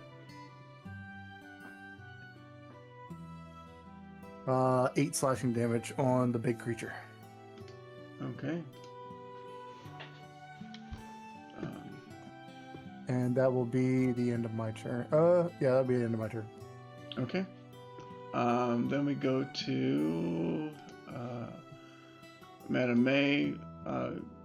Sets herself up across from the wall that the creature's hammering at, and has got her spear ready in the event he comes through.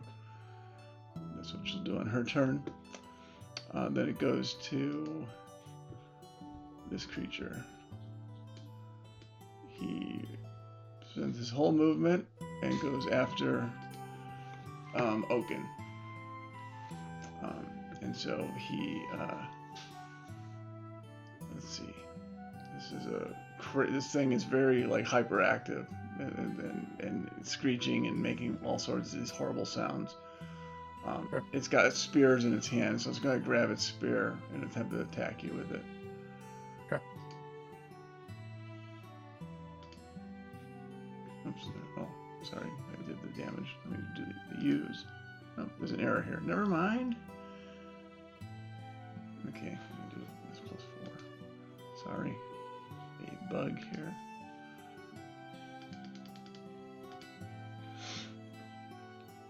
Is it 22 hit? Yep. Okay. Then I'll do for 13 piercing damage. So half to be 6. Yep.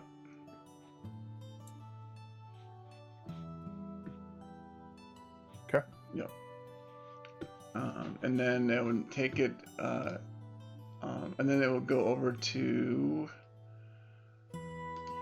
Sir Bethard, who is going to, he's going to try to attack number 11 from there with a spear.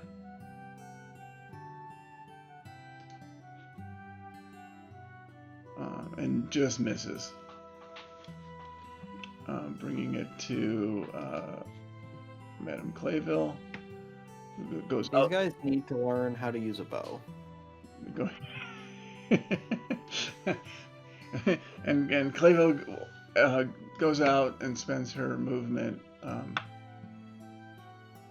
going down the corner here, and is going to throw her spear in the direction of 11 as well.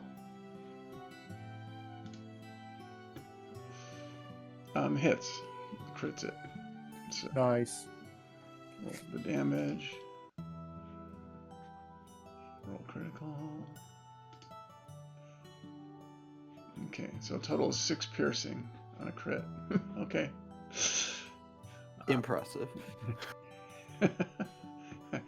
Yes. Not impressive at all. But it's better than 0. So, bringing it back up to Sir Clement, who's going to try to attack the large monster as well. With his grabbing another spear, hurling in its direction, and missing horribly despite its large size. He is not used to throwing these spears. It is such a big thing. Come on. He's used to giving orders, not actually executing on them. You could drop your spear and hit it, probably. Just jump on it with your sword. Bringing it to Sebastian. All right, Sebastian hears the big guy outside. He just kind of seen Oaken run around the corner. Can't see anybody. He's gonna dash. 30. Okay. Then another 30. To get over here. Give Oaken flanking and turn. Okay. It would now be Sir Norris. He is not doing anything but holding his ground. Actually, take that back. He's going to use his movement to get down because he's worried about that thing busting through the wall. And he's going to 15 to get down, and then another 15 from here. Puts himself right around here. We'll go now in Kigra. Now you go before the creature. Woohoo! Get him, I'm gonna Keeker. try to whack it with an axe. At advantage. Yep. Go for a crit. Go for a crit. Is it at advantage? You're flanked. Oh, okay. Yeah, you got flanking support.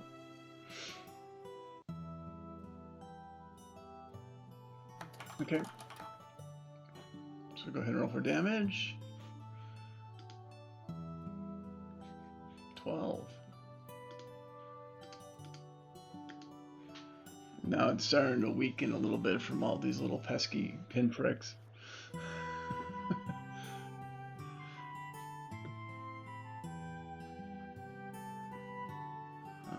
Okay. And it's your second attack? Yes, Okay. So yeah, so another 8 damage. Got it. indeed. Okay. And now it's the creature's turn. The creature, you guys all observe, it rips off a huge chunk of its own flesh and throws it to a spot. Let me add it. That doesn't bode well. I don't like this already.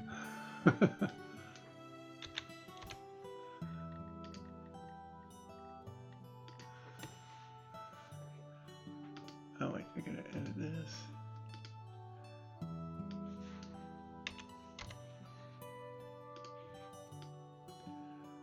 It throws it right into this spot in the middle of all of you.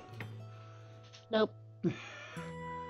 Cool. You all need to give me a Constitution saving throw. Us up on the tower. Are we good here? Or? You on the tower are good. Cool. So Bethard and Clement and Crimson, you're fine. Those on the ground, which is Clayville, Sebastian, the other creature as well, Oaken and Kigra, are within range. So you all need to make a Constitution saving throw. You need a 14 or better. Aha, 16. Well, Oaken. So it looks like, and let me. I failed. Me too. We rolled the same shit. Let's see how this guy does. Smells like shit too. He also does not fare well, and let's see how she does. She does not do well. Okay, Are so we all those, Oaken saves. those that you feel this as he rips this flesh up. It's this horrid smell. It's like infested flesh, maggots, all sorts of disgusting things in it, and the smell and the magic, the evil delirium, seems to have an impact on all of you. Everybody that failed their saving throw. Oh, I'm an idiot. Can I re-roll my saving throw? Because I didn't roll it as a saving throw. I just rolled it as a con check. Okay, oh. okay, I'll let you do that. And so everyone that failed takes 31 necrotic damage, Oh. which includes this guy here. Yeah. He obliterates his pal. And anyone that everyone that saved takes half of that, so it takes 15 damage. So, but I get a half that again. Yeah. So that's 7. How you doing down there, everyone?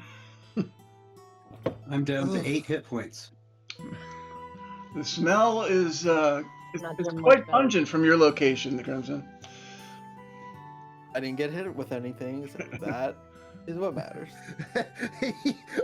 He's like, oof, it smells bad. Oga's like, I can't smell too much.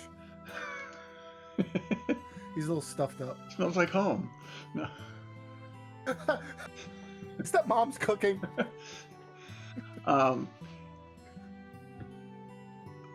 Okay, and then of course, as soon as after the effect, this thing disappears. So I'll take it away for now. Actually, I'll move it. How's Clayville looking down there? Probably not awesome. Maybe Clayville's tougher than we thought. I am trying to. What is this? Only 1 necrotic. That's pretty significant there. I'm very happy I took Path of the Totem Bear. Yeah, I cannot figure out why I can't move this thing. A second, having a.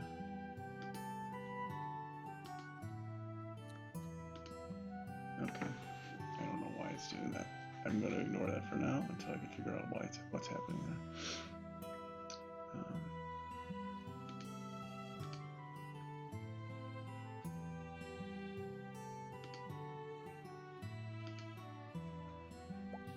Okay, that's what I was trying to do. Move that out of the way for now. Okay. So after that, that creature, it would now be Crimson's turn. What would you like to do, Crimson? I'm gonna shoot at it. Okay. Because I want that thing to be dead. I don't want that to happen to me. So I'm gonna use steady aim to get advantage. Do some attacking here. Hopefully a 20. 17. That is a hit.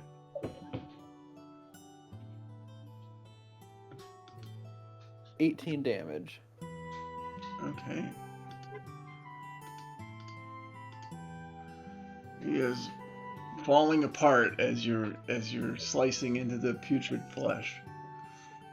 But he's still roaring in pain, or anger, or both. Bringing things to Oaken now. Oaken's gonna just get over here and let's see if it'll work. Great weapon attack. So I will take a -5 penalty to my attack roll, which is at advantage.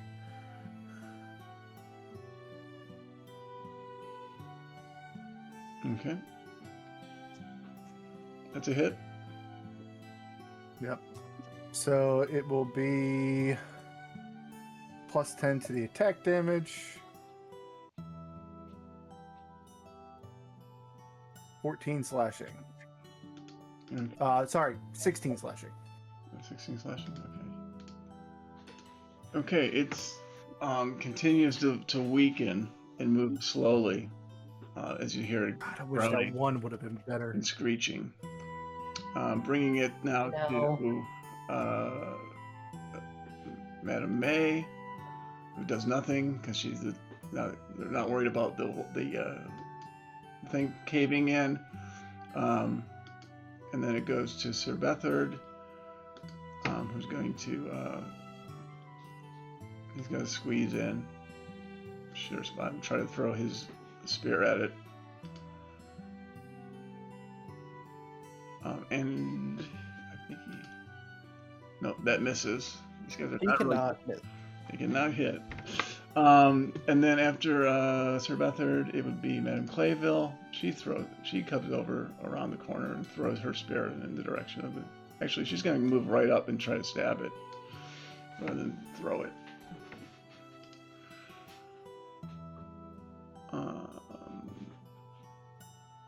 And she has advantage, yeah.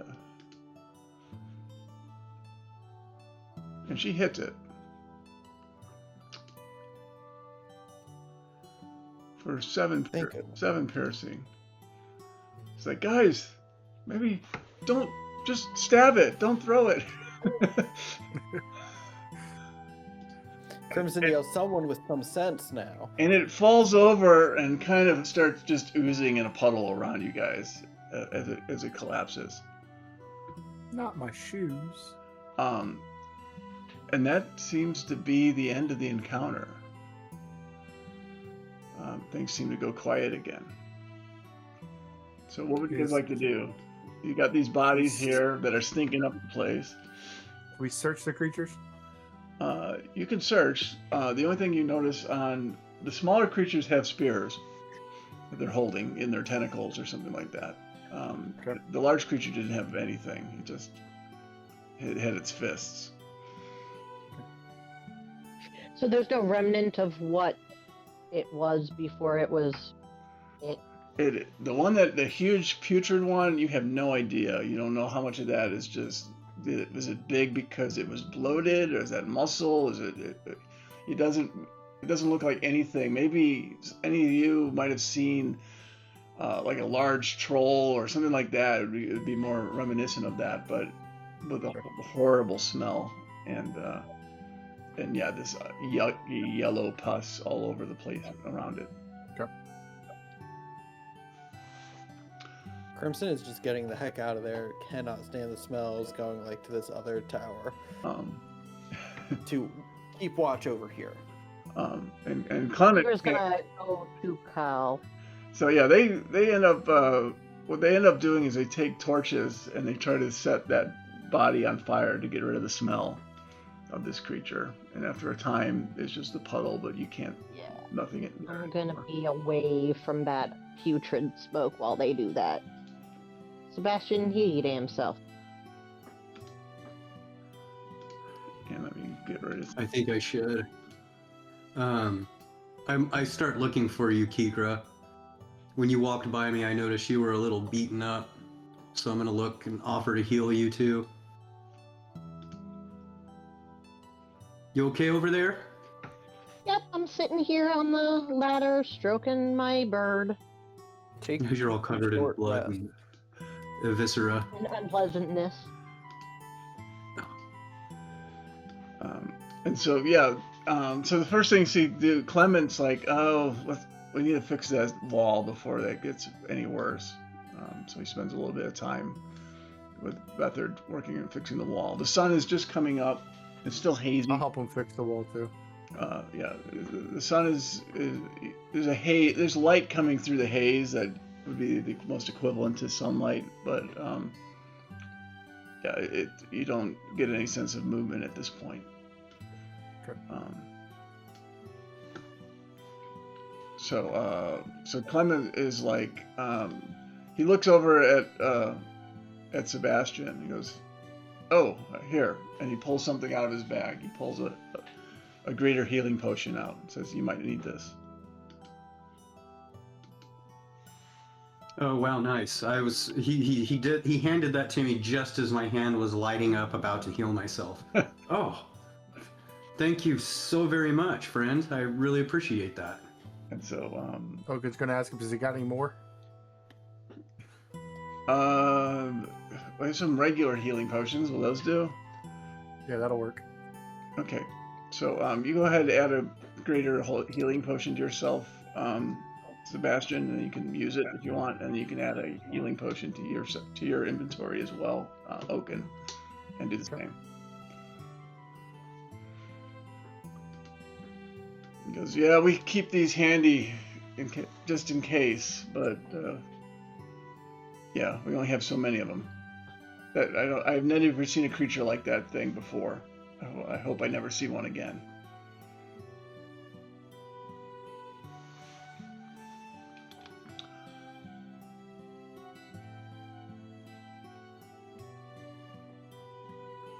How do I roll? Oh, if you click, Oh, here it is. yeah, I think it's 44 plus 4. So, you got 10. Only 10. I got That's 2 1s and 2 insane.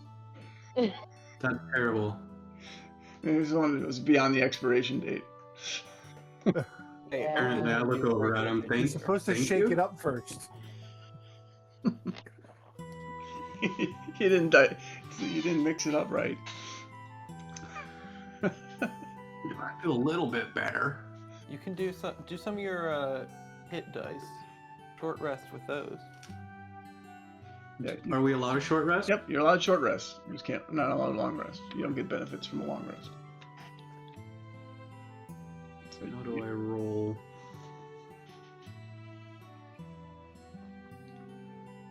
I just rolled 2d8, right? Yep. So you get 11 more hit points back. Oh wait, no, it's Oaken. Sorry. I rolled a whole 1. I got 3 hit points back. Okay. Yay. Those will make the difference in a future battle. Yes, they will. Yeah, 14, that's better. 14. Okay. Alright, almost there. Awesome. And the guy looks at all of you and he says, well, here's for one night's work, and he hands you each 200 gold pieces. We get a bonus for taking down that big of a creature. You're alive, are you not?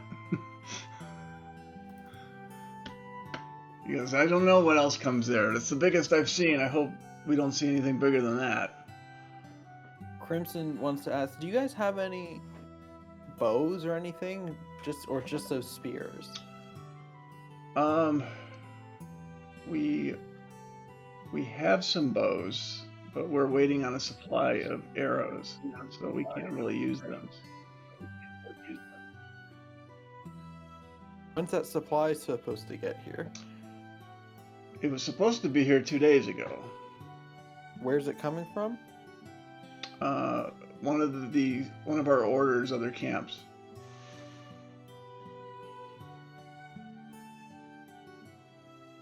Because As much as I would love to just rest all day, I feel like someone needs to go get some arrows and bring them here. I feel like someone needs to go find that missing shipment. Exactly. Do you think they got lost on the way or attacked or something? we have yet to see the order be attacked directly. We usually come in a pretty good amount of people when we are moving equipment around. So more than likely they got redirected somewhere else where there's another conflict. Or like you said, something happened to them and you don't know. Or they're just running late. So, how far away is this camp where they were supposed to be coming from? Oh, from here it's probably about 2 days. Oh, never mind. Okay. So hopefully it'll be I here. could go Hopefully it'll be here look for today. it. I mean, They don't come in the middle of the night, so hopefully they'll come today. well, we'll wait today, and if they don't come, I'll take a look. Okay. Yeah, I'll I think go if up they and see if I can find it. don't come today, might not be a bad idea tomorrow to go try to track it down. Although I don't want to leave these people alone overnight because I don't have much faith in their spear work here. Nor do I, but I think we could probably, like, 2 of us go. I wonder if we could find any supply in Emberwood, bring it back. Is that actually closer? I mean, that seems like it's just as far away. Well, we can. I think it's like a half day to Emberwood from here. Yeah. So From we could Oh, it's about a day to Emberwood. about a day. we have Yeah. to buy it ourselves, though. They can always reimburse us, maybe. Make sure you fill out Yeah, we can every give it another day. fill out every field in your Make sure you expense fill out report. the right form. And don't you misplace that dot.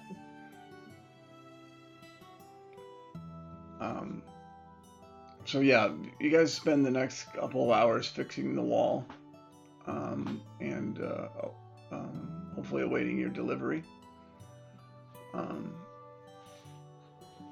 And just to be, and then just everyone give me a d20,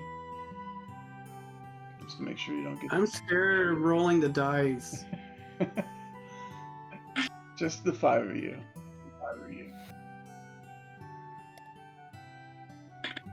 No. That's not good. Oh, That's not a good sign. Bad, Oh. Sebastian. Bad. Sebastian. Why? Okay. Oh, I didn't see a roll from Kigra yet. I rolled first. Oh, did you? I rolled a 19. Oh, maybe it scrolled off. Yours, Oh, there it is. yours isn't on here. Yeah, I don't see yours. So it's not me then. I see Oh, Crimson Oak okay. and Sebastian. I got a tree. I got a 19. There, okay, so it is a 1. So they, let's see what you're gonna get this time. Damn it, Sebastian. Roll me a D100, please, Sebastian. I mean, D100.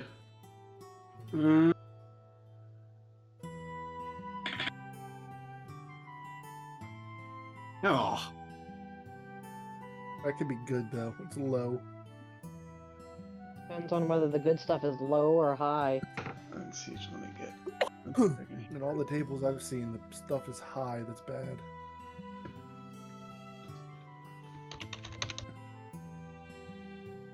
I don't think we're gonna get a shipment of healing potions raining down upon us, are we? Mm-mm. Just a second. Got to- Yeah, no, I didn't think so.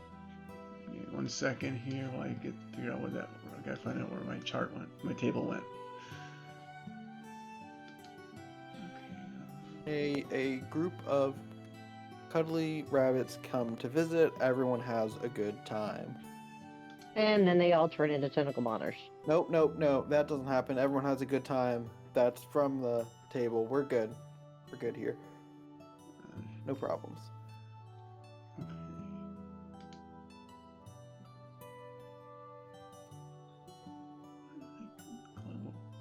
A second to figure out what the random.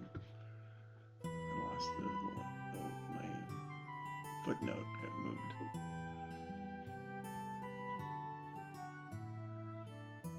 Okay. It's in here. There we go. Okay, you had a 18. Roll it again. I'll give you something new.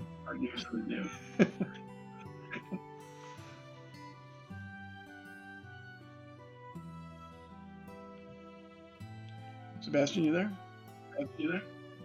Yeah, what'd you need? Sorry. Roll your D100 again. I want to give you something, Again? something new. 1. So we can get a squirrel. Oh. And he rolled a 97. I liked that 18 better. I'm sorry. Okay. Okay. So roll the D100 2 times now.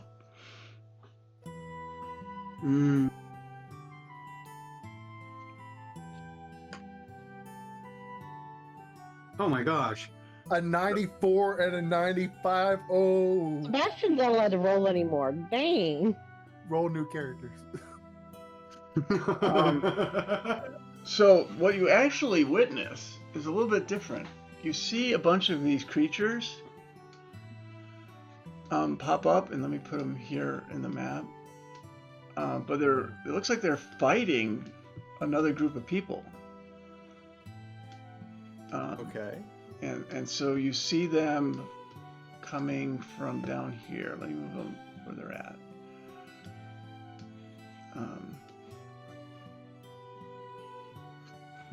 Let me put these here.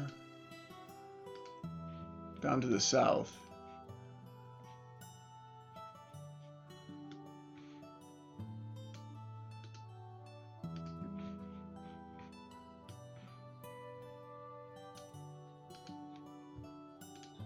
And then let me add some other.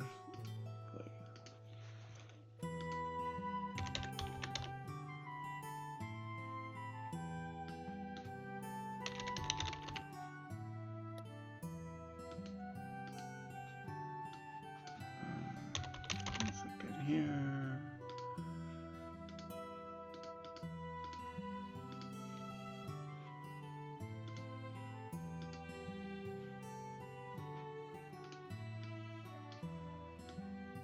You see these things are they're kind of surrounding these. They're chasing them down the road,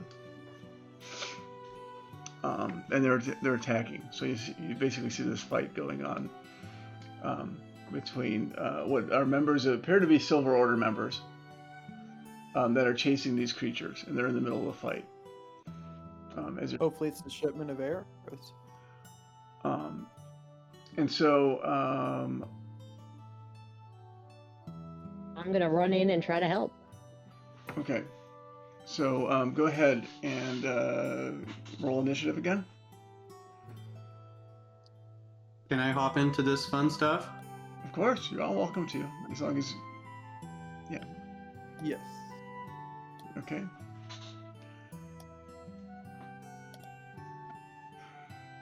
These are Ain't nobody going impressive, high on initiative. impressive rolls. There we go. All right, I just either roll really high or really low. There's no middle way. Yeah, you Okay. have no middle ground, man. Okay, Nope. so Clement hears the noise, and he goes around, spends his turn to go around, sees this party coming.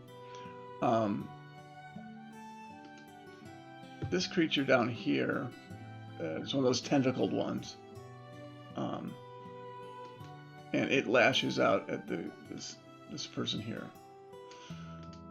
So it uses its tentacles. No, roll for hit. So d20 plus 4.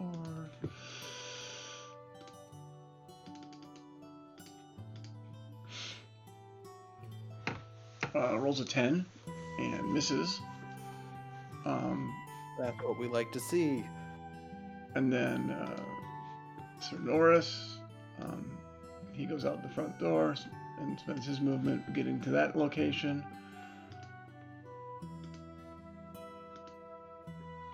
This creature here,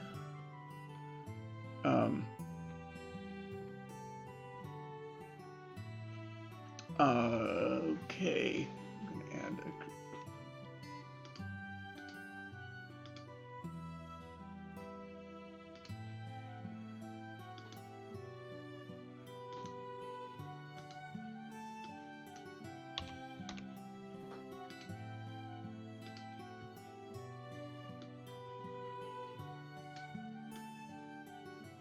and it turns around and just belches this bile out of its mouth in this direction.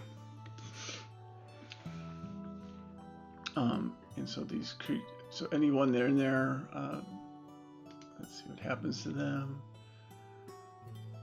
Okay, you see like an acid come out of his mouth, and it starts dissolving parts of their armor and clothing as it hits, and it dissolves this guy as well a little bit, and so they'll take. Let me get the damage down.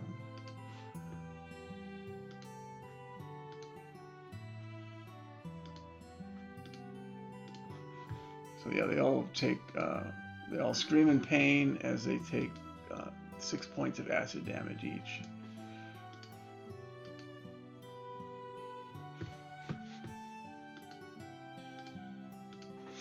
Okay. And then that brings it to,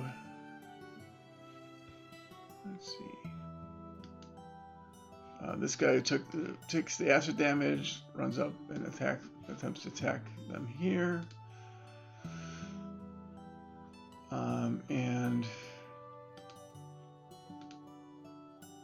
And hits.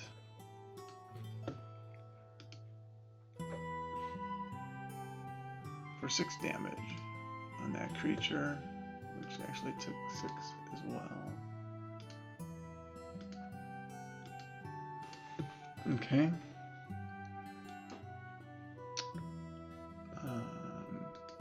And then, let's see, Madame Clayville. She's going to come around the corner too and stop. To Sebastian now.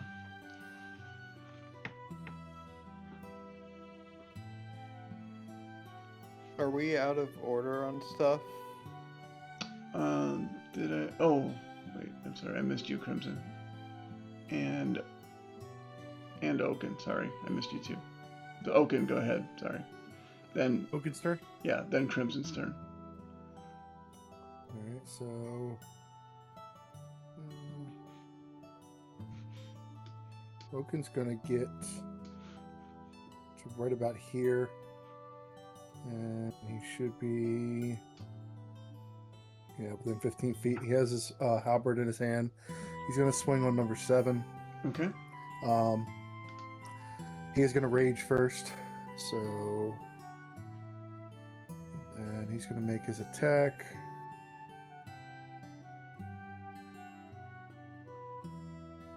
Turn off great weapon.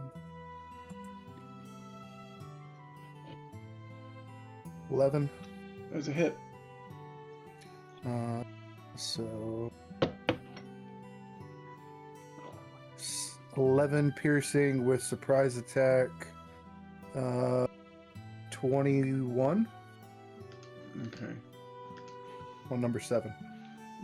You damage it tremendously. It's still moving about, but it's not feeling its best at this point. And that'll be end of his turn. Okay, and then it will go to Crimson at this point. Or Sir Bethard is he's only going to come over here. So go ahead, Crimson. I think I'm gonna use my feline agility to double my movement. So then I can get down to the bottom of this thing and still have like 40. So I'm down at the bottom. Should still have like another 40 feet. So I'm gonna run over this way. Another 14 feet up to here. And then I'm gonna do cunning action to dash. Might as well. I'm gonna get all the way over to this corner. Okay. Do I get any advantage being way above these people, or no? No, you have line of sight to them though. Okay, so That's then the high it's just, ground.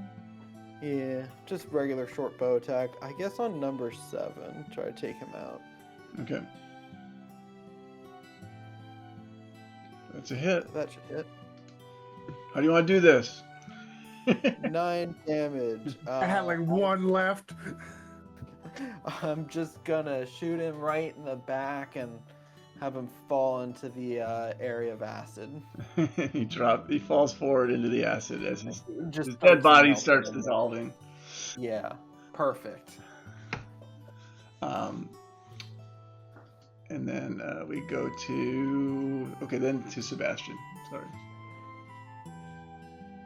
And then you're up next, Keegra. All right.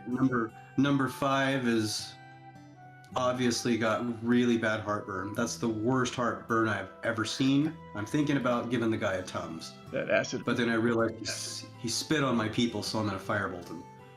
Okay. That's the opposite of a Tums, man. Yeah. Yep. That's a hit. Does a 16 hit? Yep.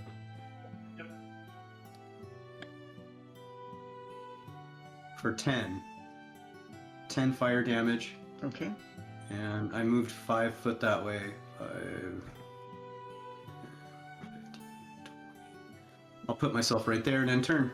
Okay. And then Kigra. I'm gonna run up behind number 5. Okay. And my axes are going to be in my hands. And I'm gonna attack him Okay. with the axe.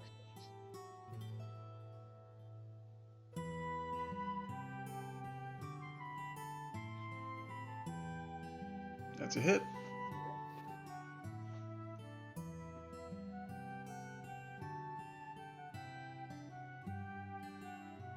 Okay.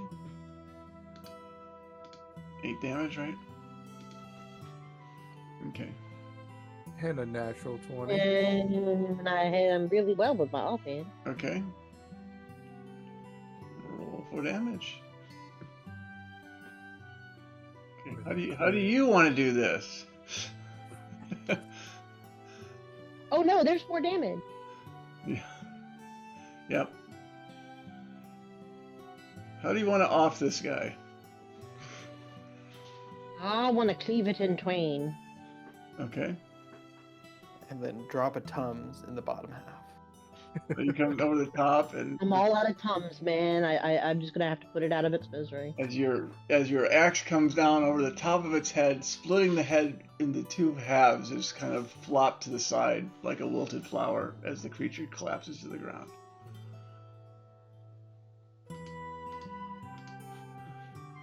Nice. And then we go back to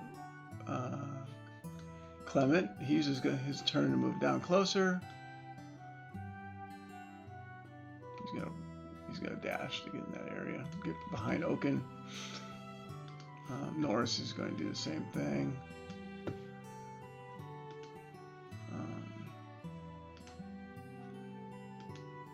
Let's see.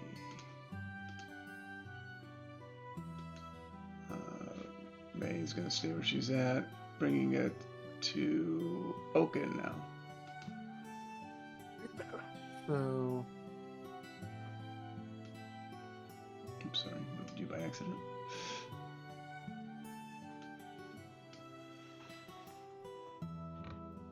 By the way, it's safe to walk on that puddle, so don't worry about that. that's fine. Yeah. I just don't want to get close to this because I know these things explode. But I'm within 15 feet, so I'm going to swing on this one. Would that be flanking because I'm still within range? Yeah. Okay. So I'm going to make my Take swing. him out. Take him out. That's a hit. Okay. And 11 slashing. Okay. How would you like to do this? Oh, nice. So Oaken with one hand just swings down. Well, 2 hands because it's a 2-handed weapon. Swings down and cleaves the other one just in half. And he looks over here and goes, "Look, we did it together." And they collapse. And then the Silver Order people are like, because they start yelling. They're panting because they've been chasing after. Because we saw these things about a half day away. We've been following them. Then they caught wind of us. We were hoping to pinch them between the 2 of you, but they fought us first. Apologies, and then another person comes in off screen. Let me add him in there. Well, I won't add him in because we'll change this up. And they have a wagon and they're pulling it with supplies. Anyway, your supplies are here. Sorry for the delay. And so they offload various equipment. You see a bunch of arrows get offloaded. A few longbows and short bows get offloaded as well. and a few. It looks like several potion bottles have been offloaded to resupply the outpost. He goes, and they ask, how's it been going here? Have you seen any more of the creatures? Is what We he- just defeated a wave of them before you guys arrived. And then we were worried about you guys and the delivery, and then here you are bringing more creatures. I'm glad you guys got here safe. Thanks for the arrows. And they look at it, goes, are you with the order? They don't recognize your face. And then Clement's like, no, they're not. They're here. The rest of them come on down and say, no, they're here. They're mercenaries. They were invited by Ophelia to help us out.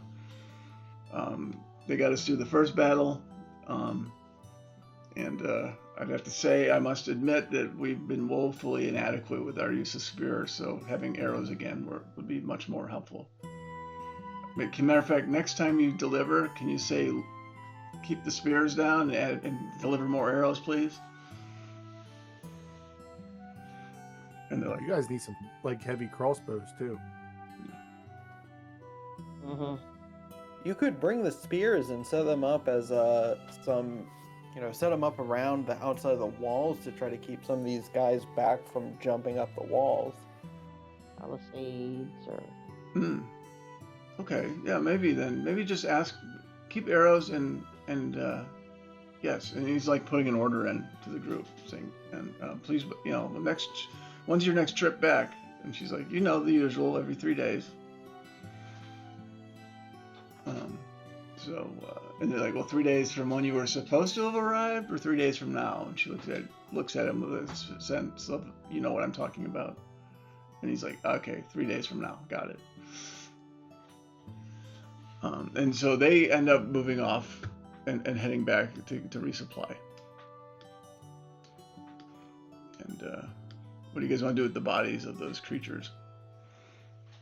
Is there anything Use you them for target practice. You can hang them up as a warning to others, right? I think these guys No. need to practice with their bows. Yeah. Yeah, it's target practice. Shoot your bows. Practice with your bows now. And so yeah, they drag the bodies off to the side here. And two of them are kind of melting anyway from the bile that they spit out. And so, yeah, so now it's the middle of the day. You've gotten a resupply. And I think, what are we at time-wise? Okay, we're doing okay. They're like, well, they look around and go, thank you again. I'm glad you guys are here. I think it's time we get something to eat. And so they kind of head back into the outpost and start preparing food for you guys. A couple of them take spots where they usually go. Peter would like to take a short rest. Okay. Just a couple of hours to get some sleep. They do some switching around. So, yeah, they start cooking for you guys.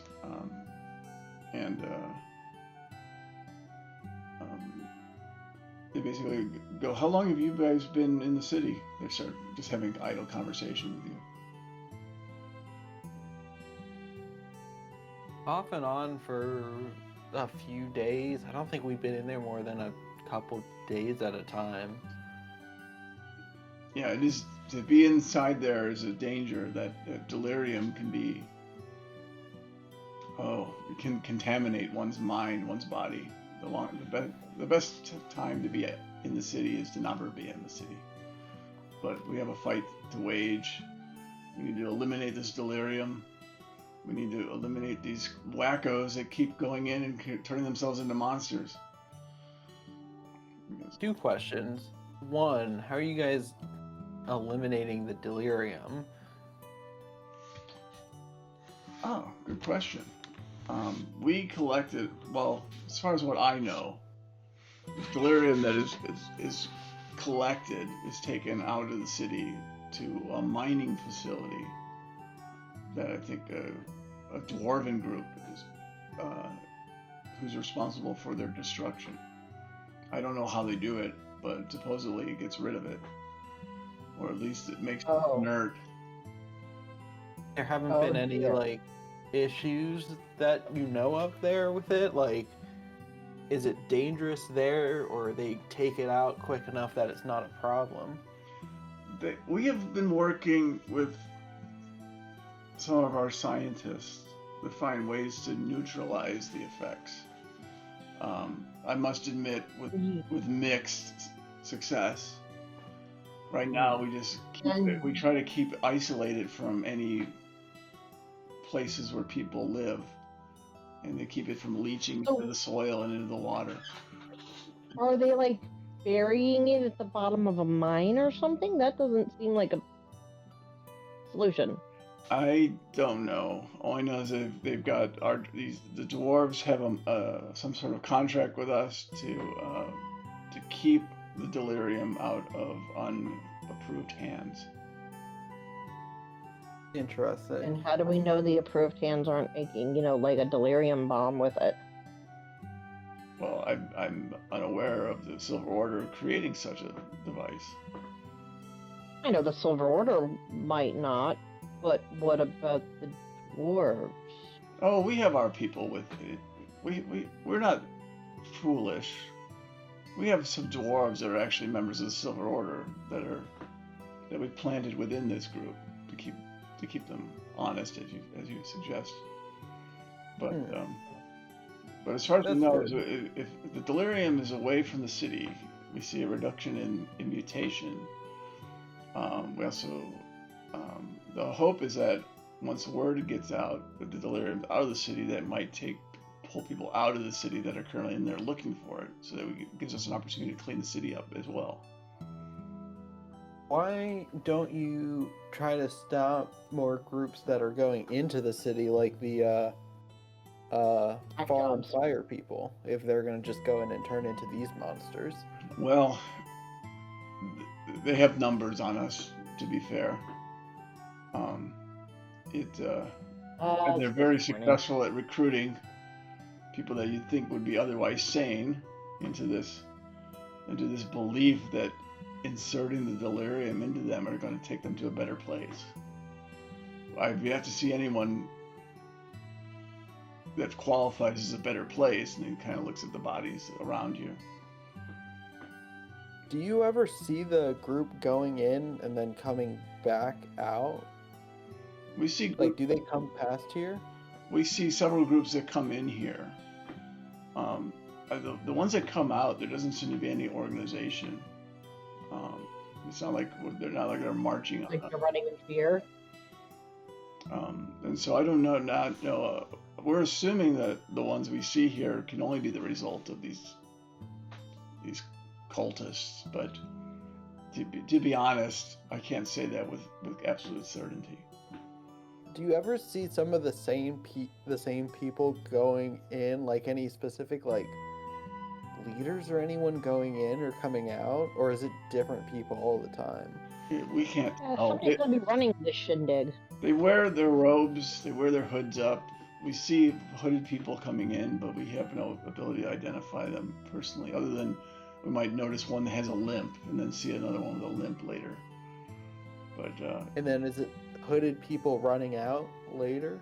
I have not seen any hooded people come out, at least not this direction. I've just seen them go down this road. Apparently there's other ways into the crater, but this outpost was set up to hopefully monitor activities from the Fallen Fire group getting into the city from the south. I know we've seen the hooded lanterns kind of trying to block access to the city. Have you guys kind of talked to them about that? Because it seems like you guys are kind of trying to do, a bit of the same thing of limiting access to the city. True, we have similar goals. We both want to clean up the city. We both want to but I think the lanterns are naive to think that the city could ever be restored from where it was without major upheaval. Too much has been corrupted over more than a decade and a half to simply wipe it away through edict and law. We need new leadership here. We need the days of the old city are gone.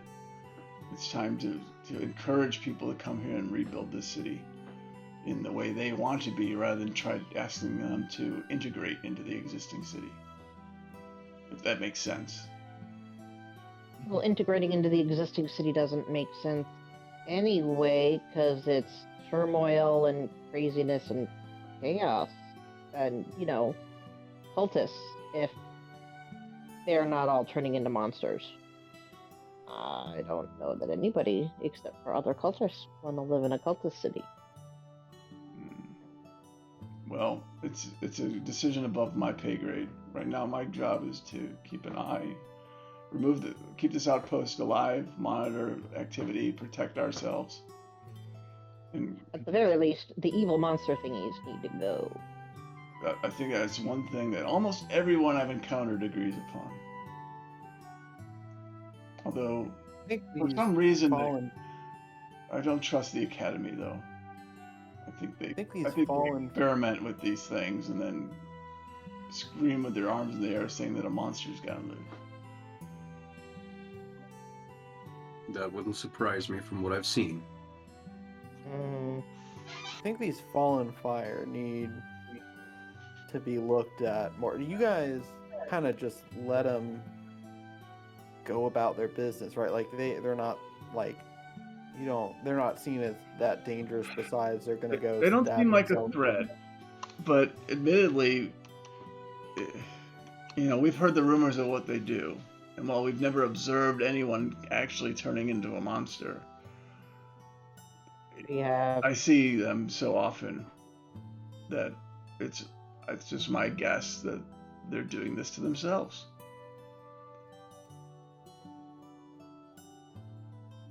We've seen someone turn from a someone into a something, but we were told it was the direct effect of delirium, but I don't know. I don't know. Okay.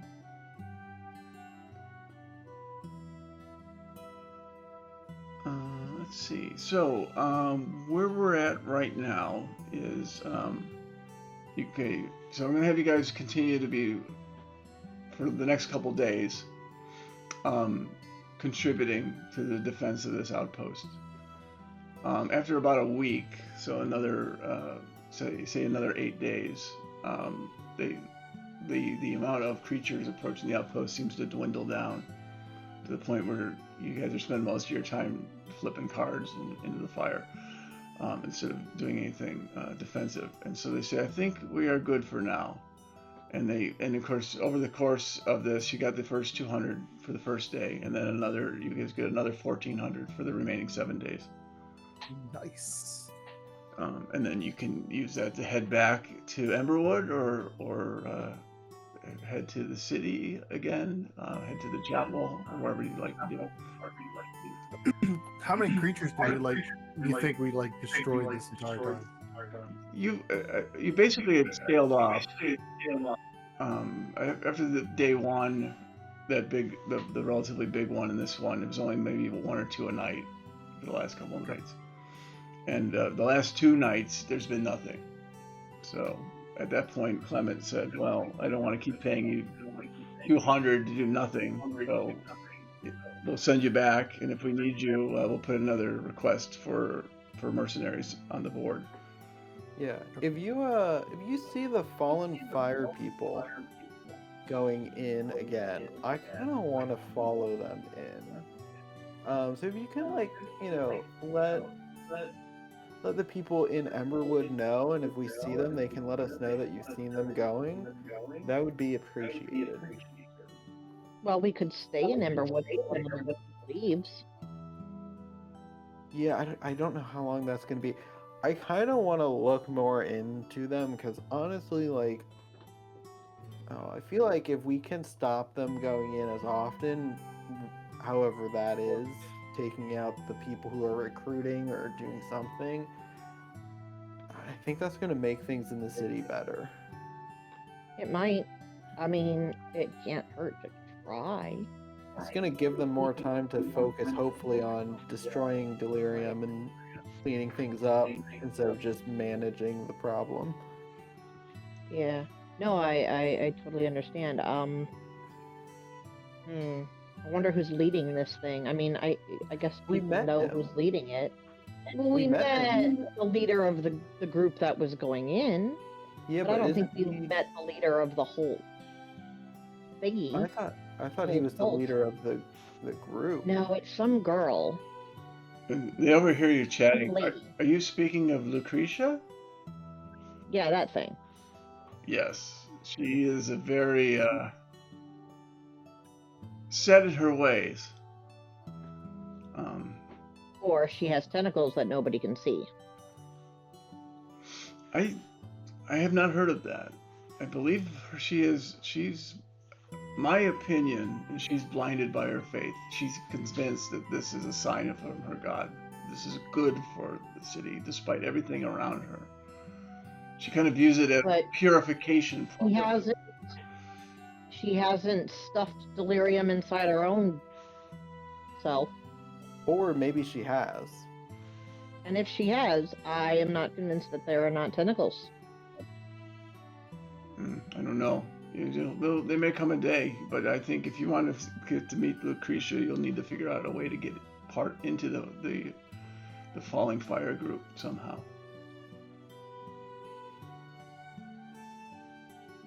I heard they make delicious food. They don't. It's bad. Trust me. I think that would be fun to try to infiltrate them. No, because the last time we tried to talk to them, you attacked them without provocation. I got a good picture. I got a good drawing from someone there, so I had a good time. Yeah, I ran screaming at Sebastian. I think you did more than that. I think you picked me up and carried me away like I was a spoil of war. I was not going to refer to you as a sack of rice in front of other people. But if you want to bring it up, Well, I appreciate you trying to protect my pride. But yeah, maybe I could approach that guy that I offended and If he's still around. kiss his butt a little bit, tell him how sorry I am and how I was wrong, absolutely wrong. What can I do, sir, to make amends for my I've seen you lie. You're transgression? not that good at it. Well, They didn't see me. Exactly. I think that the perfect person to do this is the person that they haven't met yet. They've met Oaken. Oaken, you get in there. Wait a minute. I don't know if Oaken can lie either. Yeah, it'll be Oaken and I in this group. We'll fit right in. Yeah, we can do it. We're good. But Somebody's got to represent the furry community. oh my god. But yeah, I do think, looking forward to where we go after. I feel like it is back to Emberwood, because I think Keegra, I think you've got some stuff to pick up at the smithy now. Yep. And I might be able to afford to wish for something else. And maybe the guy's got some more potentially magical items. Let's see. Something new. Or maybe 2 cloaks or something, I don't know. I really want one of those Can't cloaks. afford 1 cloak. How are we going to afford 2? We might think of pooling our money together to get one. I look over at Crimson and kind of wink. I got 600 gold on me. Why do you only have 600 gold? What did I say? You just made 1,400 or well, Yeah. 1,600. Everyone just got 1,600 for the Total. 8 days worth of work. Yeah, Oh, we got 1,600?